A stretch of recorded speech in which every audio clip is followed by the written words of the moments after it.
എത്തിച്ചേരുന്നതിന് അവസാനിക്കുന്നതിന് മുൻപ് ആ മകൾക്ക് നേരെയിരിക്കാം. എന്തിനാണ് നവകേരള സദസ്സിനെ എതിർക്കുന്നത്? ബഹുമാനപ്പെട്ട മുഖ്യമന്ത്രിയുടെയും മന്ത്രിമാരും നേരിട്ട് ജനങ്ങൾക്കിടയിലേക്ക് 5 വർഷം കൂടുമ്പോൾ വന്ന് വോട്ട് ചെയ്യണമെന്ന് പറഞ്ഞു പോകുന്നതല്ല. അതിന് പകരം ജനങ്ങളെ കേൾക്കുകയും, ഇത് ഞാൻ രാവിലത്തെ നമ്മുടെ പ്രഭാത സദസ്സിൽ ഒരു മകൾ 9ാം ക്ലാസ്സിൽ പഠിക്കുന്ന ഒരു മോൾ എഴുന്നേറ്റ് എന്ന് ചോദിച്ചത്, എനിക്ക് മറ്റൊന്നും ചോദിക്കാനില്ല ബഹുമാനപ്പെട്ട മുഖ്യമന്ത്രി, എനിക്ക് അങ്ങയോട് ചോദിക്കാനുള്ളത്, ഇത് വലിയൊരു ആശയമാണ്, ഞങ്ങളെ കേൾക്കുന്ന ജനങ്ങളെ കേൾക്കുന്ന, ഞങ്ങൾ പറയുന്നതിരുന്ന് ഒരു മുഖ്യമന്ത്രി ഇരുന്ന് കുറിച്ച് എടുക്കുകയാണ് ഓരോന്നും. അതുപോലെ മന്ത്രിമാരെല്ലാവരും അവരവരുടെ വകുപ്പുകളുടെ കാര്യങ്ങൾ വരും, അത് കുറിച്ചെടുക്കുന്നു. അപ്പോൾ ഇങ്ങനെ ഈ ഒരു ആശയം മഹത്തായ ഒരു ആശയമാണ്. ഇത് എങ്ങനെയാണ് ഈ ആശയം അങ്ങേക്ക് കിട്ടിയത് എന്നാണ് 9ാം ക്ലാസ്സുകാരിയായിട്ടുള്ളൊരു മകൾ ചോദിച്ചത്. നമ്മൾ ആലോചിച്ച് നോക്കണം. വേലിക്കെട്ടുകളില്ലാതെ, വേർതിരിവുകളില്ലാതെ ജനങ്ങളുമായിട്ട് നേരിട്ട് ആശയവിനിമയം നടത്തുന്ന മഹത്തായ ഒരു ജനാധിപത്യത്തിൻ്റെ നവ്യാനുഭവമാണ് നവകേരള സദസ്സ്. ഇനി ഞാൻ പറഞ്ഞതുപോലെ 2.5 വർഷക്കാലം നമ്മുടെ സർക്കാരിൻ്റെ പ്രവർത്തനങ്ങൾ, 2016 ശേഷം നമ്മൾ ആവിഷ്കരിച്ചിട്ടുള്ള പദ്ധതികൾ നമ്മളൊന്ന് ആലോചിച്ച് നോക്കണം. 2016 മുൻപുള്ള ഒരു കാലഘട്ടം എന്തായിരുന്നു കേരളത്തിൻ്റെ അവസ്ഥ? നമ്മുടെ സർക്കാർ സ്കൂളുകളിലേക്ക് നമ്മുടെ കുഞ്ഞുങ്ങളെ അയക്കാൻ നമ്മൾ മടിക്കും. എന്തുകൊണ്ടാണ്? അവിടെ അധ്യാപകരും ഇല്ല, മറ്റ് അടിസ്ഥാന സൗകര്യം ഇല്ല. അയ്യോ, സർക്കാർ സ്കൂളിൽ വേണ്ട, ഞാൻ എങ്ങനെയെങ്കിലും പണം കടമെടുത്താണേലും മറ്റു സ്കൂളിൽ വിട്ടുകൊള്ളാം എന്ന് പറഞ്ഞ് സ്വകാര്യ മേഖലയിലേക്ക് കുഞ്ഞുങ്ങളെ അയക്കുന്ന സാഹചര്യം എന്തായിരുന്നു? ആശുപത്രികളുടെ അവസ്ഥ, ഞാൻ ഈ പറഞ്ഞ ശസ്ത്രക്രിയ ഒരു സർക്കാർ മെഡിക്കൽ കോളേജിലാണ് നടന്നത്. 15 ലക്ഷത്തിലധികം രൂപ പുറത്താ വരുന്ന ഒരു ശസ്ത്രക്രിയ 1 രൂപ പോലും ചെലവില്ലാതെ സർക്കാർ മെഡിക്കൽ കോളേജിലാണ് നടന്നിട്ടുള്ളത്. നമ്മുടെ ആശുപത്രികളിൽ ഉണ്ടായിട്ടുള്ള മാറ്റം, വാമനപുരം നിയോജക മണ്ഡലത്തിൽ തന്നെ എല്ലാ ആരോഗ്യ കേന്ദ്രങ്ങളും കുടുംബാരോഗ്യ കേന്ദ്രങ്ങളായി മാറി. എല്ലായിടത്തും നമ്മൾ ലാബ് സൗകര്യങ്ങൾ ഒരുക്കുകയാണ്. ഇനി തിരുവനന്തപുരം മെഡിക്കൽ കോളേജിലേക്ക് പോകേണ്ട ഏത് പരിശോധനകളും നമ്മുടെ ആരോഗ്യ കേന്ദ്രങ്ങളിൽ നടത്തത്തക്ക രീതിയിലേക്ക് ഒരു ലാബ് നെറ്റ്വർക്ക് കൂടി സംസ്ഥാനത്തുടനീളം നടക്കാൻ പോവുകയാണ്. നൂതനങ്ങളായിട്ടുള്ള ശസ്ത്രക്രിയകൾ RCCയിലും MCCയിലും ഒക്കെ റോബോട്ടിക് സർജറി നടക്കാൻ പോവുകയാണ്. യന്ത്രമനുഷ്യരെക്കുറിച്ച് അതിനുവേണ്ടി പ്രത്യേക മിഷനുകൾ ആവിഷ്കരിച്ചു. ലൈഫ് പദ്ധതി നമ്മുടെ വലിയൊരു പ്രധാനപ്പെട്ട പദ്ധതിയാണ്. എന്താണത്? വീടില്ലാത്തവർക്ക് വീട് ലഭ്യമാക്കുന്നതിന് വേണ്ടിയിട്ടുള്ള പദ്ധതിയാണ്. 3.5 ലക്ഷത്തിലധികം വീടുകൾ നിർമ്മിച്ചു നൽകി. ഈ വർഷം നമ്മൾ ലക്ഷ്യം വെച്ചത് ഏതാണ്ട് 70,000-ൽ-അധികം വീടുകളാണ്. പക്ഷേ കരാർ വെച്ചത് 1,41,000 വീടുകൾക്ക് കൂടി കരാർ വെച്ചുകൊണ്ട് ഈ വർഷം കൂടി പൂർത്തിയാകുമ്പോൾ 5 ലക്ഷത്തോളം വീടുകൾ ലൈഫിലൂടെ നിർമ്മാണം പൂർത്തിയാക്കാൻ കഴിയും. ഇതിനെ തടയുന്നതിന് വേണ്ടിയിട്ടാണ് ഇവിടെ ചില കോൺഗ്രസ് നേതാക്കൾ ശ്രമിച്ചിട്ടുള്ളത് എന്ന് കൂടി നാം ആലോചിച്ചു നോക്കണം. അതുമാത്രമല്ല, കേന്ദ്രം എന്താണ് ചെയ്തത്? ലൈഫ് മിഷനിൽ രാജ്യത്ത് ഏറ്റവും കൂടുതൽ പണം വയ്ക്കുന്ന സംസ്ഥാനം, പണം നൽകുന്ന സംസ്ഥാനം കേരളമാണ്. നമുക്ക് 4 ലക്ഷം രൂപ കൊടുക്കുമ്പോൾ ട്രൈബൽ മേഖലയിൽ നമ്മുടെ സഹോദരങ്ങൾക്ക് 6 ലക്ഷം രൂപ നൽകുന്നുണ്ട്. 4 ലക്ഷം രൂപ റൂറൽ മേഖലയിൽ നമ്മൾ നൽകുമ്പോൾ 72,000 രൂപ കേന്ദ്രം നൽകുന്നു. ഇപ്പം ആ പണം നിഷേധിച്ചിരിക്കുക. എന്താണെന്നറിയാമോ? അങ്ങനെ 72,000 രൂപ അവർ തന്നത്, അതും വളരെ കുറച്ച് വീടുകൾക്കേ ഉള്ളൂ. അവിടെ പ്രധാനമന്ത്രിയുടെ പടം വെക്കണം. പ്രധാനമന്ത്രിയുടെ പടം മാത്രമല്ല, പ്രോജക്റ്റിൻ്റെ പേരും മറ്റു വിവരങ്ങളും വെക്കണം. നമ്മൾ പറഞ്ഞു നമ്മളുടെ ലൈഫ് മിഷന് പേര് വെക്കുന്നില്ല, സർക്കാർ പണം കൊടുത്തെന്ന് വെക്കുന്നില്ല, 4 ലക്ഷം രൂപ കൊടുത്തു എന്ന് വെക്കുന്നില്ല. അതൊരു വ്യക്തിയുടെ സന്തോഷമാണ്. ഒരു വ്യക്തി ആത്മാഭിമാനത്തോടെ ആ വ്യക്തിയും ആ കുടുംബം അവിടെ കഴിഞ്ഞുകൊള്ളട്ടെ. എന്തിനാണ് സ്ഥിരമായിട്ടുള്ള ഒരു അടയാളപ്പെടുത്തൽ അവിടെ ആവശ്യമില്ല. വ്യക്തിയുടെ ആത്മാഭിമാനത്തെ 72,000 രൂപയ്ക്ക് മുന്നിൽ അടിയറ വയ്ക്കാൻ കേരളം ഒരുക്കമല്ല എന്ന് കേന്ദ്രത്തെ അറിയിച്ചു. കേന്ദ്രം നമ്മോട് ഇതിന് അനുവാദം നിഷേധിച്ചിരിക്കുകയാണ്. അങ്ങനെ വിവിധങ്ങളായിട്ടുള്ള പദ്ധതികളുടെ പുതിയ കേരളത്തിൻ്റെ സൃഷ്ടിക്ക് വേണ്ടി നമ്മൾ ശ്രമിച്ചുകൊണ്ടിരിക്കുകയാണ്. അതിൻ്റെ പൂർണ്ണമായ അർത്ഥത്തിൽ യാഥാർത്ഥ്യമാക്കുന്നതിന് വേണ്ടിയിട്ടാണ് ഈ പ്രവർത്തനങ്ങളൊക്കെ നടക്കുന്നത്. അതിനിടെയാണ് ഈ നവകേരള സദസ്സ്. അതിൻ്റെ തുടക്കം മുതൽ കണ്ണൂരങ്ങ് കല്യാശ്ശേരിയിലാണ് ബസ്സിൻ്റെ മുന്നിലേക്ക് ആളുകൾ ചാടി വീഴുന്ന സാഹചര്യം ഉണ്ടായത്. അതായത് കരിങ്കൊടി കാണിക്കൽ ഓടി വന്ന് ബസ്സിൻ്റെ മുന്നിലേക്ക് ചാടി വീഴുകയാണ്. എന്തിനാണത്? അത് ഈ ബസ് ഇടിച്ചു എന്ന് വരുത്തി തീർക്കാനാണ്.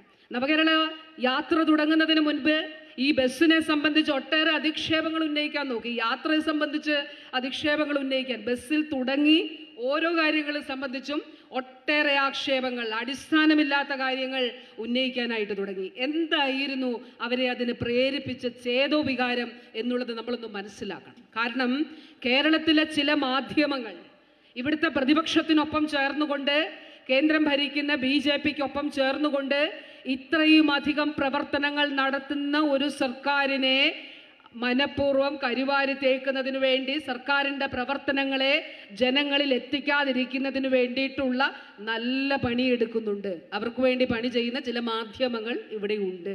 അതായത് സത്യം മൂടിവെക്കപ്പെടുകയാണ്.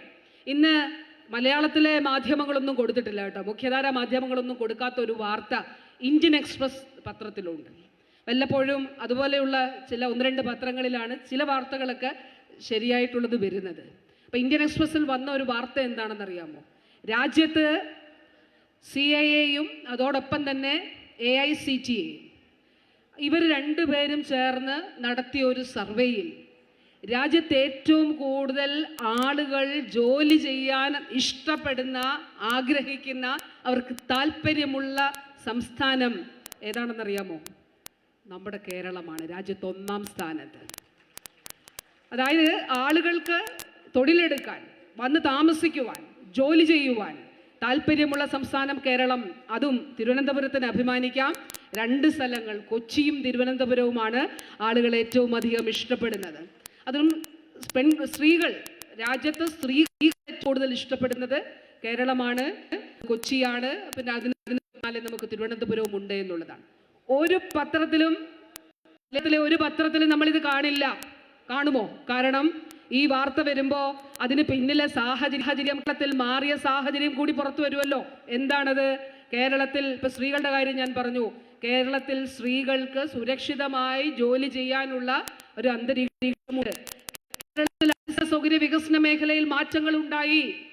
ഞാൻ പറഞ്ഞ റോഡുകൾ മാത്രമല്ല, ഇന്റർനെറ്റ് കണക്ടിവിറ്റി, അത് വ്യാവസായിക മേഖലയിലും IT മേഖലയിലും മാത്രമല്ല, സാധാരണക്കാർക്ക് ഇന്റർനെറ്റ് അവകാശമായി പ്രഖ്യാപിച്ച സംസ്ഥാനമാണ് കേരളം.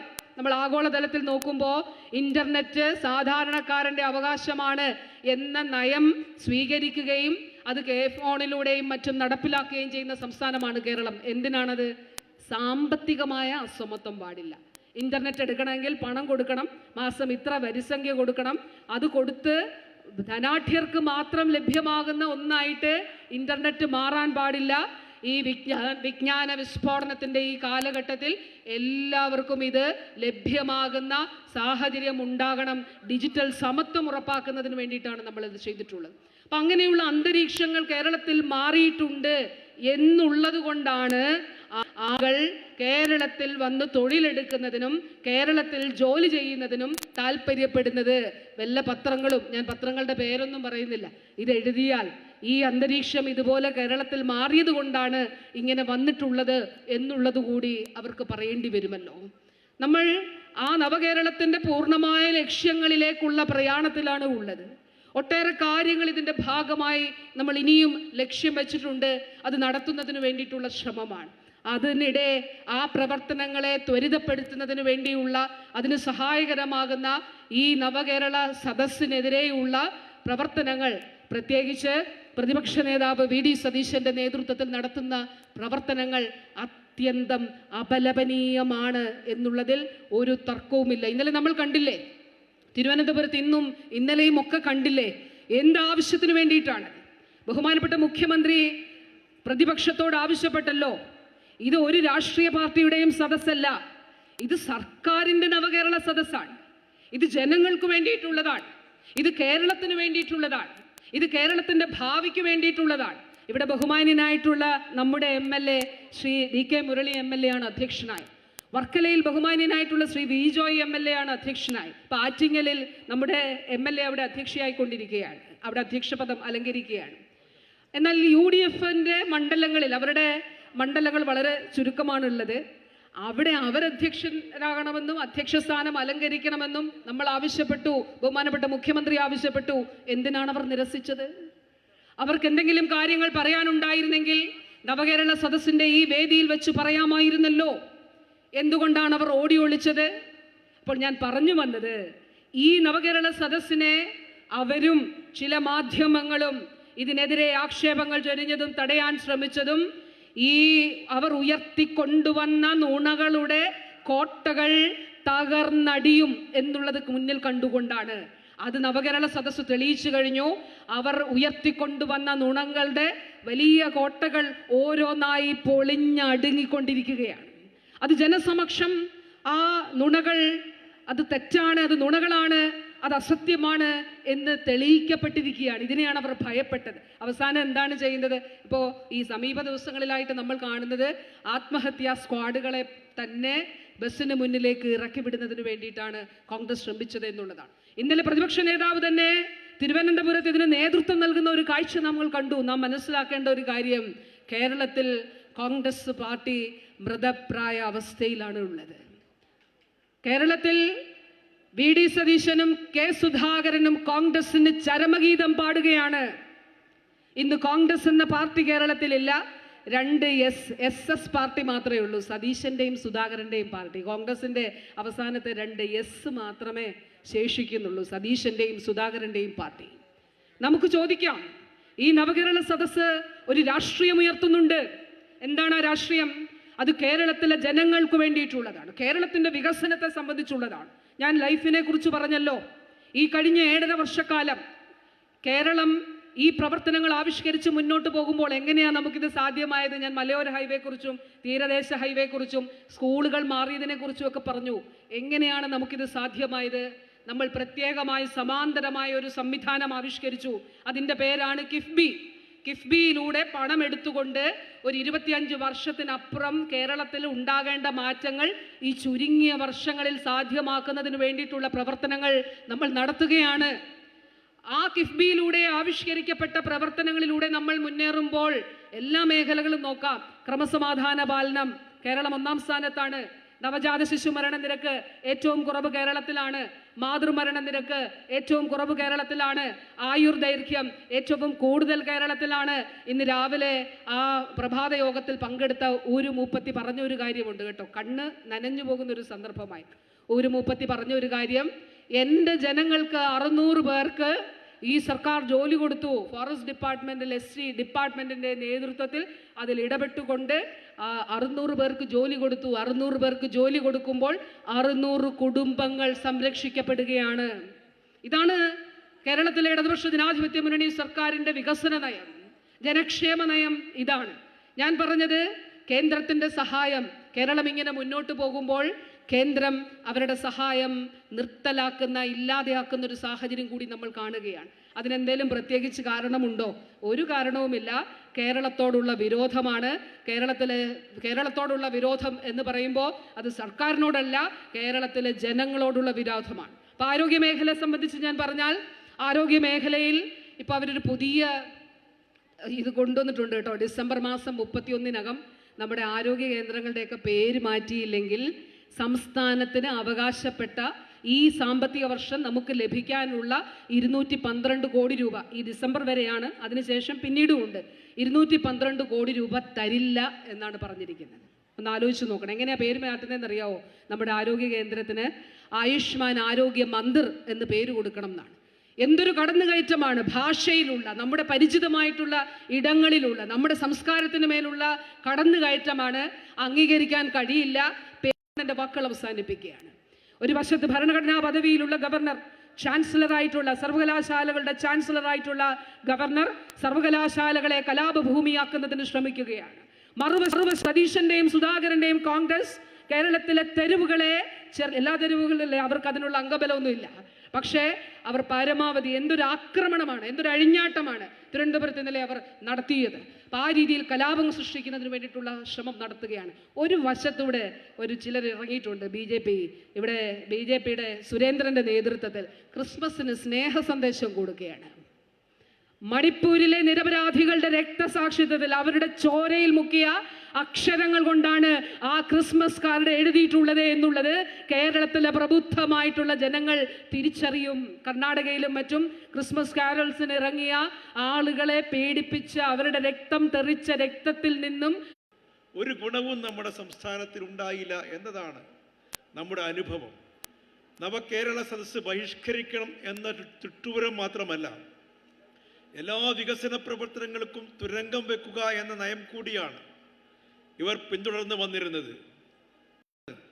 നാം മനസ്സിലാക്കേണ്ടതായിട്ടുണ്ട്. രാജ്യം ഭരിക്കുന്ന BJP കോർപ്പറേറ്റുകൾ താല്പര്യങ്ങളാണ് സംരക്ഷിച്ചുകൊണ്ടിരിക്കുന്നത് എന്ന് നിസ്സംശയം പറയാൻ വേണ്ടി സാധിക്കും. ഷെഡ്യൂൾഡ് ബാങ്കുകളുടെ 58% വായ്പകളും ഈ കോടീശ്വരന്മാർ വാങ്ങുന്ന കോടികൾക്ക് മുതലുകളാണ് എന്ന് നമുക്ക് കാണാൻ വേണ്ടി സാധിക്കും. കടത്തിന്റെ 86.4% ഇത്തരത്തിലുള്ളതാണ്. 5 കൊല്ലത്തിന് 10 കോടിയോളം രൂപയുടെ കോർപ്പറേറ്റ് ലോണുകളാണ് പൊതുമേഖലാ ബാങ്കുകൾ എഴുതി തള്ളിയത്. ഒരു വശത്ത് വായ്പ തിരിച്ചടച്ചില്ലെന്നതിന്റെ പേരിൽ ഏതാനും മാത്രം വായ്പയുടെ ഭൂമിയും കന്നുകളും കാർഷികളും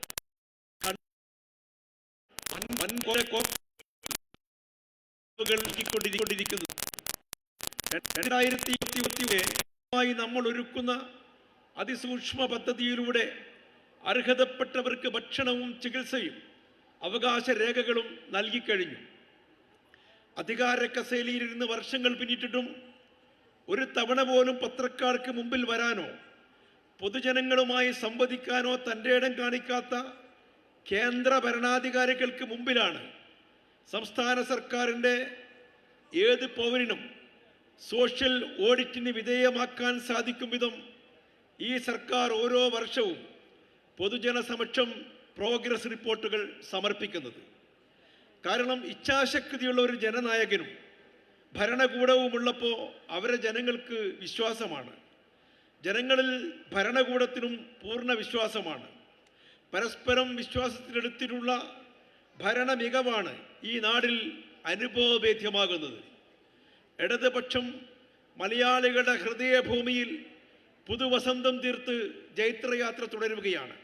സഖാവ് പിണറായി വിജയന്റെ നേതൃത്വത്തിലുള്ള രണ്ടാം LDF സർക്കാർ വികസനക്ഷേമ പ്രവർത്തനങ്ങൾക്ക് ഒരുപോലെ പ്രാമുഖ്യം നൽകിയാണ് മുന്നോട്ടു പോകുന്നത്. ദുർബല വിഭാഗങ്ങളുടെ വിഹിതമെടുത്ത് മാത്രമേ വികസന പ്രവർത്തനങ്ങൾ നടപ്പാക്കാൻ കഴിയൂ എന്ന വലതുപക്ഷ കാഴ്ചപ്പാടിന് ബദലാണ് ഇടതുപക്ഷ വികസന പരിപ്രേക്ഷ്യം എന്ന് നമുക്ക് കാണാൻ സാധിക്കും. രാജ്യത്തിൻ്റെ പശ്ചാത്തല മേഖലയുടെ വികസനത്തിന് ഊന്നൽ നൽകുമ്പോൾ തന്നെ ദുർബല വിഭാഗത്തിൻ്റെ ക്ഷേമകാര്യങ്ങൾക്കും സമാനമായ ഊന്നൽ നൽകാൻ കഴിയുമെന്ന് പ്രവൃത്തിപഥത്തിലൂടെ തെളിയിച്ചിലാണ് LDF സർക്കാർ മുന്നോട്ട് നീങ്ങുന്നത്. കേരളത്തെ ലോക തുറമുഖ ഭൂപടത്തിൽ അടയാളപ്പെടുത്തുന്ന ചരിത്ര നേട്ടമാണ് വിഴിഞ്ഞം തുറമുഖം യാഥാർത്ഥ്യമാക്കുക വഴി നാം കൈവരിച്ചത്. വിഴിഞ്ഞത്ത് ഒക്ടോബർ മാസത്തിൽ കേരളീയർക്കുള്ള ഓണസമ്മാനമായി കപ്പലെത്തിക്കും എന്ന് പറഞ്ഞപ്പോൾ പലർക്കും അത് വിശ്വസിക്കാൻ കഴിഞ്ഞില്ല. LDF സർക്കാർ പറഞ്ഞ വാക്കുകൾ പാലിക്കുന്ന സർക്കാരായതുകൊണ്ട് തന്നെ വിഴിഞ്ഞത്ത് ഒന്നാമത്തെ കപ്പലെത്തിക്കുക മാത്രമല്ല, രണ്ടാമത്തെ കപ്പലും മൂന്നാമത്തെ കപ്പലും എത്തിച്ചു കഴിഞ്ഞു. നാലാമത്തെ കപ്പൽ ഈ മാസം അവസാനം വിഴിഞ്ഞത്ത് വരാൻ വേണ്ടി പോകുന്നു എന്ന സന്തോഷ വിവരം കൂടി നിങ്ങൾ അറിയിക്കുകയാണ്. Dubai, Singapore, Oman, Colombo, Mumbai തുടങ്ങിയ എല്ലാ പ്രധാന വികസിത പ്രദേശങ്ങളെയും എടുത്ത് പരിശോധിക്കുമ്പോൾ തുറമുഖങ്ങൾ നാട്ടിൻ്റെ പുരോഗതിയിൽ വഹിച്ച പങ്ക് നിസ്തുലമാണെന്ന് കാണാൻ വേണ്ടി സാധിക്കും. കേരളത്തിലെ ചെറുകിട തുറമുഖങ്ങളിലെ പശ്ചാത്തല വികസനം ഉറപ്പാക്കി വിദേശ കപ്പലുകൾ ഉൾപ്പെടെ സർവീസ് നടത്താൻ സാധ്യമാകും വിധം നവീകരിക്കുക എന്നതാണ് സംസ്ഥാന തുറമുഖ വകുപ്പിൻ്റെ പ്രധാന ലക്ഷ്യം. നമുക്കറിയാം, കടലിൻ്റെയും തീരത്തിൻ്റെയും സാധ്യതകൾ തിരിച്ചറിഞ്ഞ് ഭാവനാപൂർവം പദ്ധതികൾ ആസൂത്രണം ചെയ്ത രാജ്യങ്ങളും സംസ്ഥാനങ്ങളും വികസനത്തിലും സാമ്പത്തിക അഭിവൃദ്ധിയിലും ബഹുദൂരം മുന്നോട്ട് പോയിട്ടുണ്ട് എന്ന് നമുക്ക് കാണാൻ വേണ്ടി സാധിക്കും. 560 കിലോമീറ്റർ തീരം കൊണ്ട് അനുഗ്രഹിക്കപ്പെട്ട നാം പലവിധ കാരണങ്ങൾ കൊണ്ട് ഈ രംഗത്ത് പ്രസ്താവ്യമായ നേട്ടങ്ങളില്ലാതെ പിറകിലായിരുന്നു. ഈ ചരിത്രപരമായ പിന്നോക്കാവസ്ഥക്ക് പരിഹാരം കണ്ടുകൊണ്ട് ജലഗതാഗതത്തിൻ്റെ സർവ്വസാധ്യതകളെയും നാടിൻ്റെ വികസനത്തിന് പര്യാപ്തമാക്കുമെന്ന് ഇടതുപക്ഷ ജനാധിപത്യ മുന്നണിയുടെ പ്രഖ്യാപനമായിരുന്നു. ഇതിനായി ബഹുമുഖ വികസന പദ്ധതികളാണ് മറ്റ് വകുപ്പുകളോടൊപ്പം കേരള മാരിടൈം ബോർഡ് നടപ്പിലാക്കിക്കൊണ്ടിരിക്കുന്നത്. വിഴിഞ്ഞം അന്താരാഷ്ട്ര തുറമുഖം യാഥാർത്ഥ്യമാകുന്നതിൻ്റെ മുന്നോടിയായി കേരളത്തിലെ പ്രമുഖ നോൺ മേജർ തുറമുഖങ്ങൾക്ക് കേന്ദ്ര ഷിപ്പിംഗ് മന്ത്രാലയത്തിൽ നിന്നും international ship and port facility security code ISPS ലഭ്യമാക്കുക എന്നത് അതിൽ സുപ്രധാനമായിരുന്നു. ISPS കോഡ് ലഭ്യമായാൽ മാത്രമേ അന്താരാഷ്ട്ര കപ്പലുകൾക്ക് തുറമുഖത്ത് എത്തിച്ചേരാൻ കഴിയുകയുള്ളൂ. വിദേശ രാജ്യങ്ങളിൽ നിന്ന് വിഴിഞ്ഞം അന്താരാഷ്ട്ര തുറമുഖത്തെത്തുന്ന കണ്ടെയ്നറുകൾ കടൽ മാർഗം തന്നെ തീരദേശങ്ങളിലൂടെ കേരളത്തിൻ്റെയും ഇന്ത്യയുടെ എല്ലാ ഭാഗങ്ങളിലും എത്തിക്കാനും വ്യാവസായിക അടിസ്ഥാനത്തിൽ കേരളത്തിൻ്റെ വിവിധ ഭാഗങ്ങളിൽ ഉൽപ്പാദിപ്പിക്കുന്ന വിഭവങ്ങൾ വിദേശ രാജ്യങ്ങളിലേക്ക് കയറ്റുമതി ചെയ്യാനും ഇന്ത്യയുടെ മറ്റു ഭാഗങ്ങളിലേക്ക് എത്തിക്കാനും കേരളത്തിലെ 17ഓളം വരുന്ന നോൺ മേജർ പോർട്ടുകൾക്ക് വലിയ പങ്ക് വഹിക്കാനാകുമെന്ന കാര്യം തീർച്ചയാണ്. വിഴിഞ്ഞം ഇൻ്റർനാഷണൽ സീ പോർട്ട് സൃഷ്ടിക്കുന്ന വികസന കുതിപ്പിൻ്റെ അലയൊലികൾ കേരളത്തിൻ്റെ നിഖില മേഖലകളിലേക്കും എത്താനിരിക്കുകയാണ്. സംസ്ഥാനത്തിൻ്റെ വികസന മുന്നേറ്റത്തിൽ സമാനതകളില്ലാത്തൊരു അധ്യായമാണ് വിഴിഞ്ഞം യാഥാർത്ഥ്യമാകുന്നതോടെ തുന്നിച്ചേർക്കപ്പെടുന്നത്. കേരളത്തിൻ്റെ ചരിത്രം വിഴിഞ്ഞത്തിന് മുമ്പും പിമ്പും എന്ന രീതിയിൽ രേഖപ്പെടുത്തുമെന്ന കാര്യത്തിൽ ഒരു സംശയവുമില്ല. പ്രസ്തുത വികസന കുതിപ്പിനൊപ്പം സംസ്ഥാനത്തെ എല്ലാ പ്രധാന തുറമുഖങ്ങളും വലിയ മുന്നേറ്റത്തിന് സജ്ജമാകേണ്ടതുണ്ട്. ബേപ്പൂർ, വിഴിഞ്ഞം, കൊല്ലം, അഴീക്കൽ ഉൾപ്പെടെയുള്ള 4 തുറമുഖങ്ങൾക്ക് ISPS കോഡ് ലഭ്യമാക്കുക വഴി പ്രസ്തുത സജ്ജീകരണത്തിൻ്റെ വലിയൊരു ഭാഗം പൂർത്തീകരിക്കാൻ നമുക്ക് സാധിച്ചിരിക്കുന്നു എന്നതാണ് വസ്തുത. സംസ്ഥാന സർക്കാർ ഏറെ പ്രതീക്ഷയോടെ ഉറ്റുനോക്കുന്ന മേഖലയാണ് കേരളത്തിൻ്റെ തുറമുഖങ്ങൾ. തുറമുഖങ്ങളെ അടിസ്ഥാനപരമായി തീരദേശ മേഖലയെ സംസ്ഥാനത്തിൻ്റെ ആകെ വികസനത്തിന് പ്രയോജനപ്രദമാക്കുക എന്നതാണ് ലക്ഷ്യം. ഈ ഉദ്ദേശത്തോടു കൂടിയാണ് തുറമുഖ വികസന പ്രവർത്തനങ്ങൾ സംസ്ഥാന സർക്കാരും തുറമുഖ വകുപ്പും ഏറ്റെടുത്ത് മുന്നോട്ട് പോയിക്കൊണ്ടിരിക്കുന്നത്. അന്താരാഷ്ട്ര തുറമുഖങ്ങളുമായി കിടപിടിക്കത്തക്ക വിധത്തിലും ഇന്ത്യയിലെ മറ്റു അയൽ രാജ്യങ്ങളെയും ട്രാൻസിറ്റ് ബിസിനസ് ആകർഷിക്കുക എന്ന ലക്ഷ്യത്തോടെയുമാണ് വിഴിഞ്ഞം പദ്ധതി സർക്കാർ നടപ്പിലാക്കുന്നത്. വർഷങ്ങൾ നീണ്ട പരിശ്രമം രാജ്യത്തിനാകെ വലിയൊരു നേട്ടമായിരിക്കും. പ്രതിബന്ധങ്ങളെല്ലാം തരണം ചെയ്തുകൊണ്ട് കഴിഞ്ഞ കുറേ മാസങ്ങൾ കൊണ്ട് വിഴിഞ്ഞത്ത് നിർമ്മാണ പ്രവർത്തനങ്ങൾ വളരെ അഭിമാനകരമായ പുരോഗതിയാണ് കൈവരിച്ചിരിക്കുന്നത്. ഏതാനും മാസങ്ങൾക്കകം വിഴിഞ്ഞം തുറമുഖം പൂർണ്ണമായും പ്രവർത്തന സജ്ജമാകുമെന്ന് ഓർമ്മപ്പെടുത്താൻ കൂടി ഈ അവസരം ഞാൻ ഉപയോഗപ്പെടുത്തുകയാണ്. ഒരുപാട് പ്രതിസന്ധികളെ നമുക്കവിടെ നേരിടേണ്ടി വന്നിട്ടുണ്ട്. ഏതാണ്ട് പോർട്ട് യാഥാർത്ഥ്യമാകുന്നു എന്നറിഞ്ഞപ്പോൾ കുറേ ആളുകൾ സമരരംഗത്തേക്ക് വരികയുണ്ടായി. സമരം ചെയ്യുന്നവരെക്കാൾ ആവേശത്തിൽ UDF ആ സമരത്തോടൊപ്പം മുമ്പിലും പിമ്പിലും നിന്നുകൊണ്ട് അവർക്ക് ഊർജം നൽകി ഈ പോർട്ട് വരാതിരിക്കാനുള്ള ശ്രമങ്ങൾക്ക് ആക്കം കൂട്ടുക മാത്രമല്ല, പോലീസിനെ പ്രകോപിപ്പിക്കുന്ന തരത്തിൽ പോലീസിനോട് യുദ്ധപ്രഖ്യാപനം നടത്തി. അത് മാത്രയുമല്ല, എങ്ങനെയെങ്കിലും ഒരു ഡെഡ് ബോഡി അവിടെ ഉണ്ടാക്കിയെടുക്കാൻ കഴിയുമോ എന്ന് ശ്രമിക്കുകയുണ്ടായി. പക്ഷേ വളരെ നിഷ്പക്ഷമായി, വളരെ ശാന്തമായി ആ സമരത്തെ നേരിടാനും ആ സമരം പരാജയപ്പെടുത്താനും ഗവൺമെന്റിന് സാധിച്ചു എന്നത് ഏറെ സന്തോഷകരമായൊരു വസ്തുതയായിരുന്നു. ഓരോ മലയാളികൾക്കും അഭിമാനിക്കാൻ കഴിയുന്ന നേട്ടങ്ങളാണ് വിദ്യാഭ്യാസ, ആരോഗ്യ, സാമൂഹ്യക്ഷേമ പശ്ചാത്തല വികസന മേഖലയിൽ കേരളമുണ്ടാക്കിയത്. വികസന സാമൂഹിക രംഗത്ത് സംസ്ഥാനം ലോകത്തിന് മാതൃകയാണ്. നമ്മളിനിയും പുതിയ മാതൃകകൾ ഒരുമിച്ച് നിന്ന് സൃഷ്ടിക്കേണ്ടതുണ്ട്. 25 വർഷം കഴിയുമ്പോൾ കേരളം എങ്ങനെയായിരിക്കണമെന്ന കാഴ്ചപ്പാടാണ് നവകേരള സദസ്സിലൂടെ ഈ ഗവൺമെൻറ് മുന്നോട്ട് വയ്ക്കുന്നത്. പ്രഭാത യോഗങ്ങളിൽ സമൂഹത്തിൻ്റെ നാനാ തുറകളിൽപ്പെട്ട ആളുകൾ ഇന്ന് കേരളം നേരിടുന്ന പ്രശ്നങ്ങൾ എന്താണ് എന്ന് അവരുടെ അനുഭവത്തിൻ്റെ അടിസ്ഥാനത്തിൽ അവതരിപ്പിക്കുന്നുമുണ്ട്. അതിൽ ഉൾക്കൊള്ളേണ്ടത് ഉൾക്കൊണ്ട് ഭാവിയിൽ നാം നടത്തേണ്ട പ്രവർത്തനങ്ങളെക്കുറിച്ചുള്ള കാഴ്ചപ്പാട് മുന്നോട്ട് വെക്കുകയാണ് പ്രധാനമായും നവകേരള സദസ്സ് മുന്നോട്ട് വെക്കുന്നത്.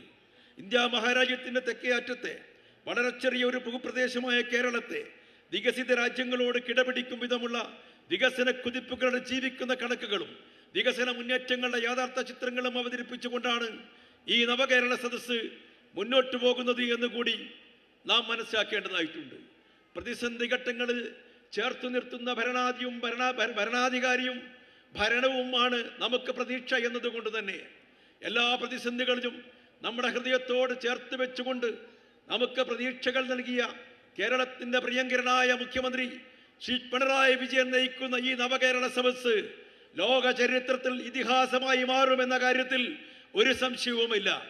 ഈ നവകേരള സദസ്സിനെ ഹൃദയത്തിലേറ്റിയിട്ടുള്ള എൻ്റെ മുമ്പിലെ 10,000ങ്ങളോട് കേരള ഗവൺമെന്റിന് വേണ്ടി ഹൃദയാഭിവാദ്യം അർപ്പിച്ചുകൊണ്ട് ഞാൻ എൻ്റെ വാക്കുകൾ ഉപസംഹരിക്കുന്നു. നന്ദി, നമസ്കാരം.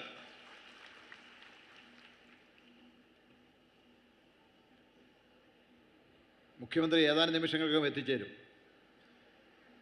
പുറകിലേക്ക് കുറേ പേർക്ക് പോയി നിന്നാൽ പുറത്തു നിൽക്കുന്ന ഒട്ടനവധി ആളുകൾക്ക് കടന്നു വരാനാകും. പലരും ഈ വേദിയിൽ വിട്ടുപോകുന്ന ഒരവസ്ഥ അതുണ്ടാകരുത്. മുഖ്യമന്ത്രിയുടെ യോഗം അവസാനിക്കുന്നത് വരെ എല്ലാവരും ഈ സദസ്സിൻ്റെ ഭാഗമായി ഉണ്ടാകണം എന്നൊരിക്കൽ കൂടി അഭ്യർത്ഥിക്കുകയാണ്. അടുത്ത് നിങ്ങൾ അഭിസംബോധന ചെയ്തുകൊണ്ട് ദേവസ്വം ബോർഡിനും പട്ടികജാതി വകുപ്പിനും അതുപോലെ തന്നെ പാർലമെൻ്ററി കാര്യവും ശക്തമായി നേതൃത്വം കൊടുക്കുന്ന കേരളത്തിൻ്റെ അഭിമാനമായ ബഹുമാനപ്പെട്ട കെ രാധാകൃഷ്ണനെ ക്ഷണിക്കുന്നു.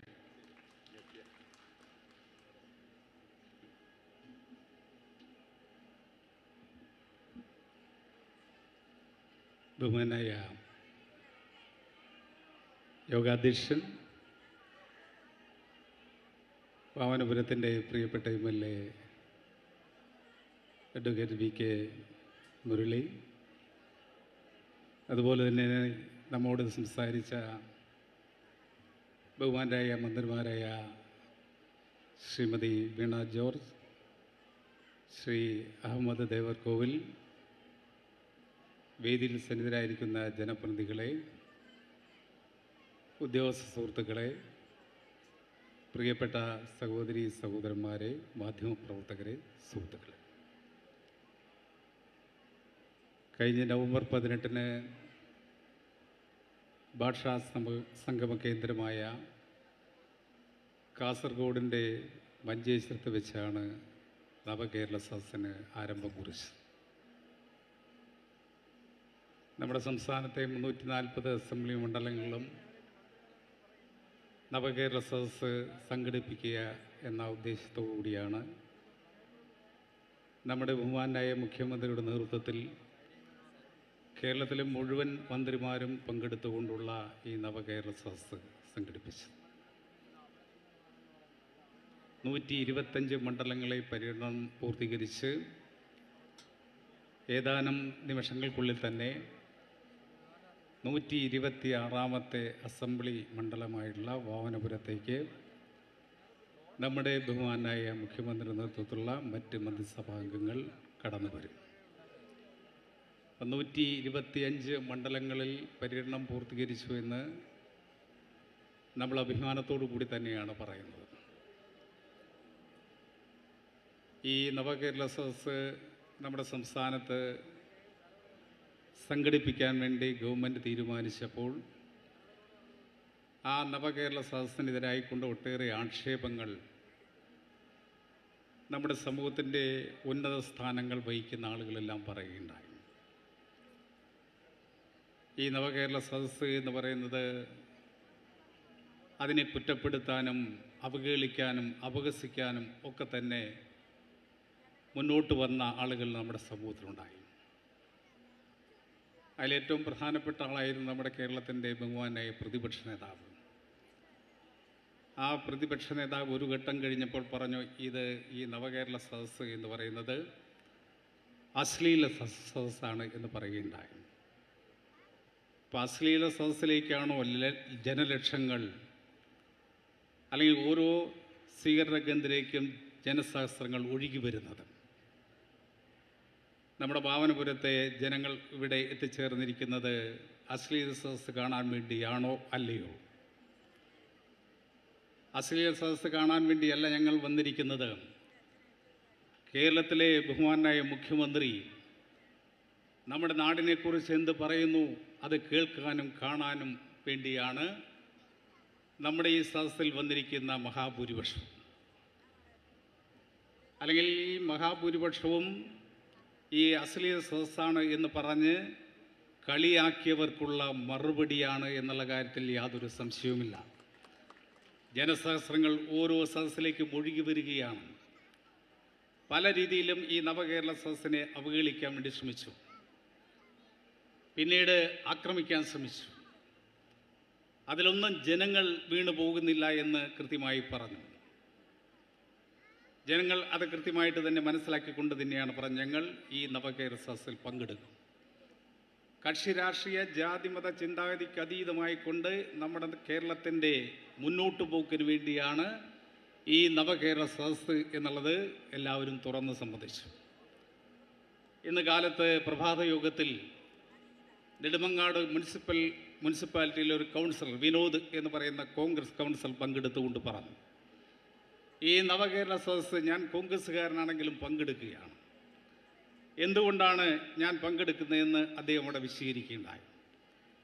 കക്ഷി രാഷ്ട്രീയ ജാതിമത ചിന്താഗതിക്ക് അതീതമായിക്കൊണ്ട് നമ്മുടെ കേരളത്തെ മുന്നോട്ട് നയിക്കാൻ വേണ്ടിയുള്ളതാണ് ഈ നവകേരള സദസ്സ് എന്ന് തിരിച്ചറിഞ്ഞുകൊണ്ട് തന്നെയാണ് കോൺഗ്രസ്സുകാരനായിട്ടുള്ള ഞാൻ ഈ പ്രഭാത സദസ്സിൽ പങ്കെടുത്തുകൊണ്ട് അഭിപ്രായം പറയുന്നതെന്ന് പറഞ്ഞു. ഇത് ഞങ്ങൾ കാസർഗോഡ് മുതൽ ഇങ്ങോട്ട് എല്ലാ പ്രദേശങ്ങളും കാണുകയാണ്. സമൂഹത്തിൻ്റെ വ്യത്യസ്ത മേഖലയിലുള്ള ആളുകൾ ഈ നവകേരള സദസ്സിൽ പങ്കെടുക്കുകയാണ്.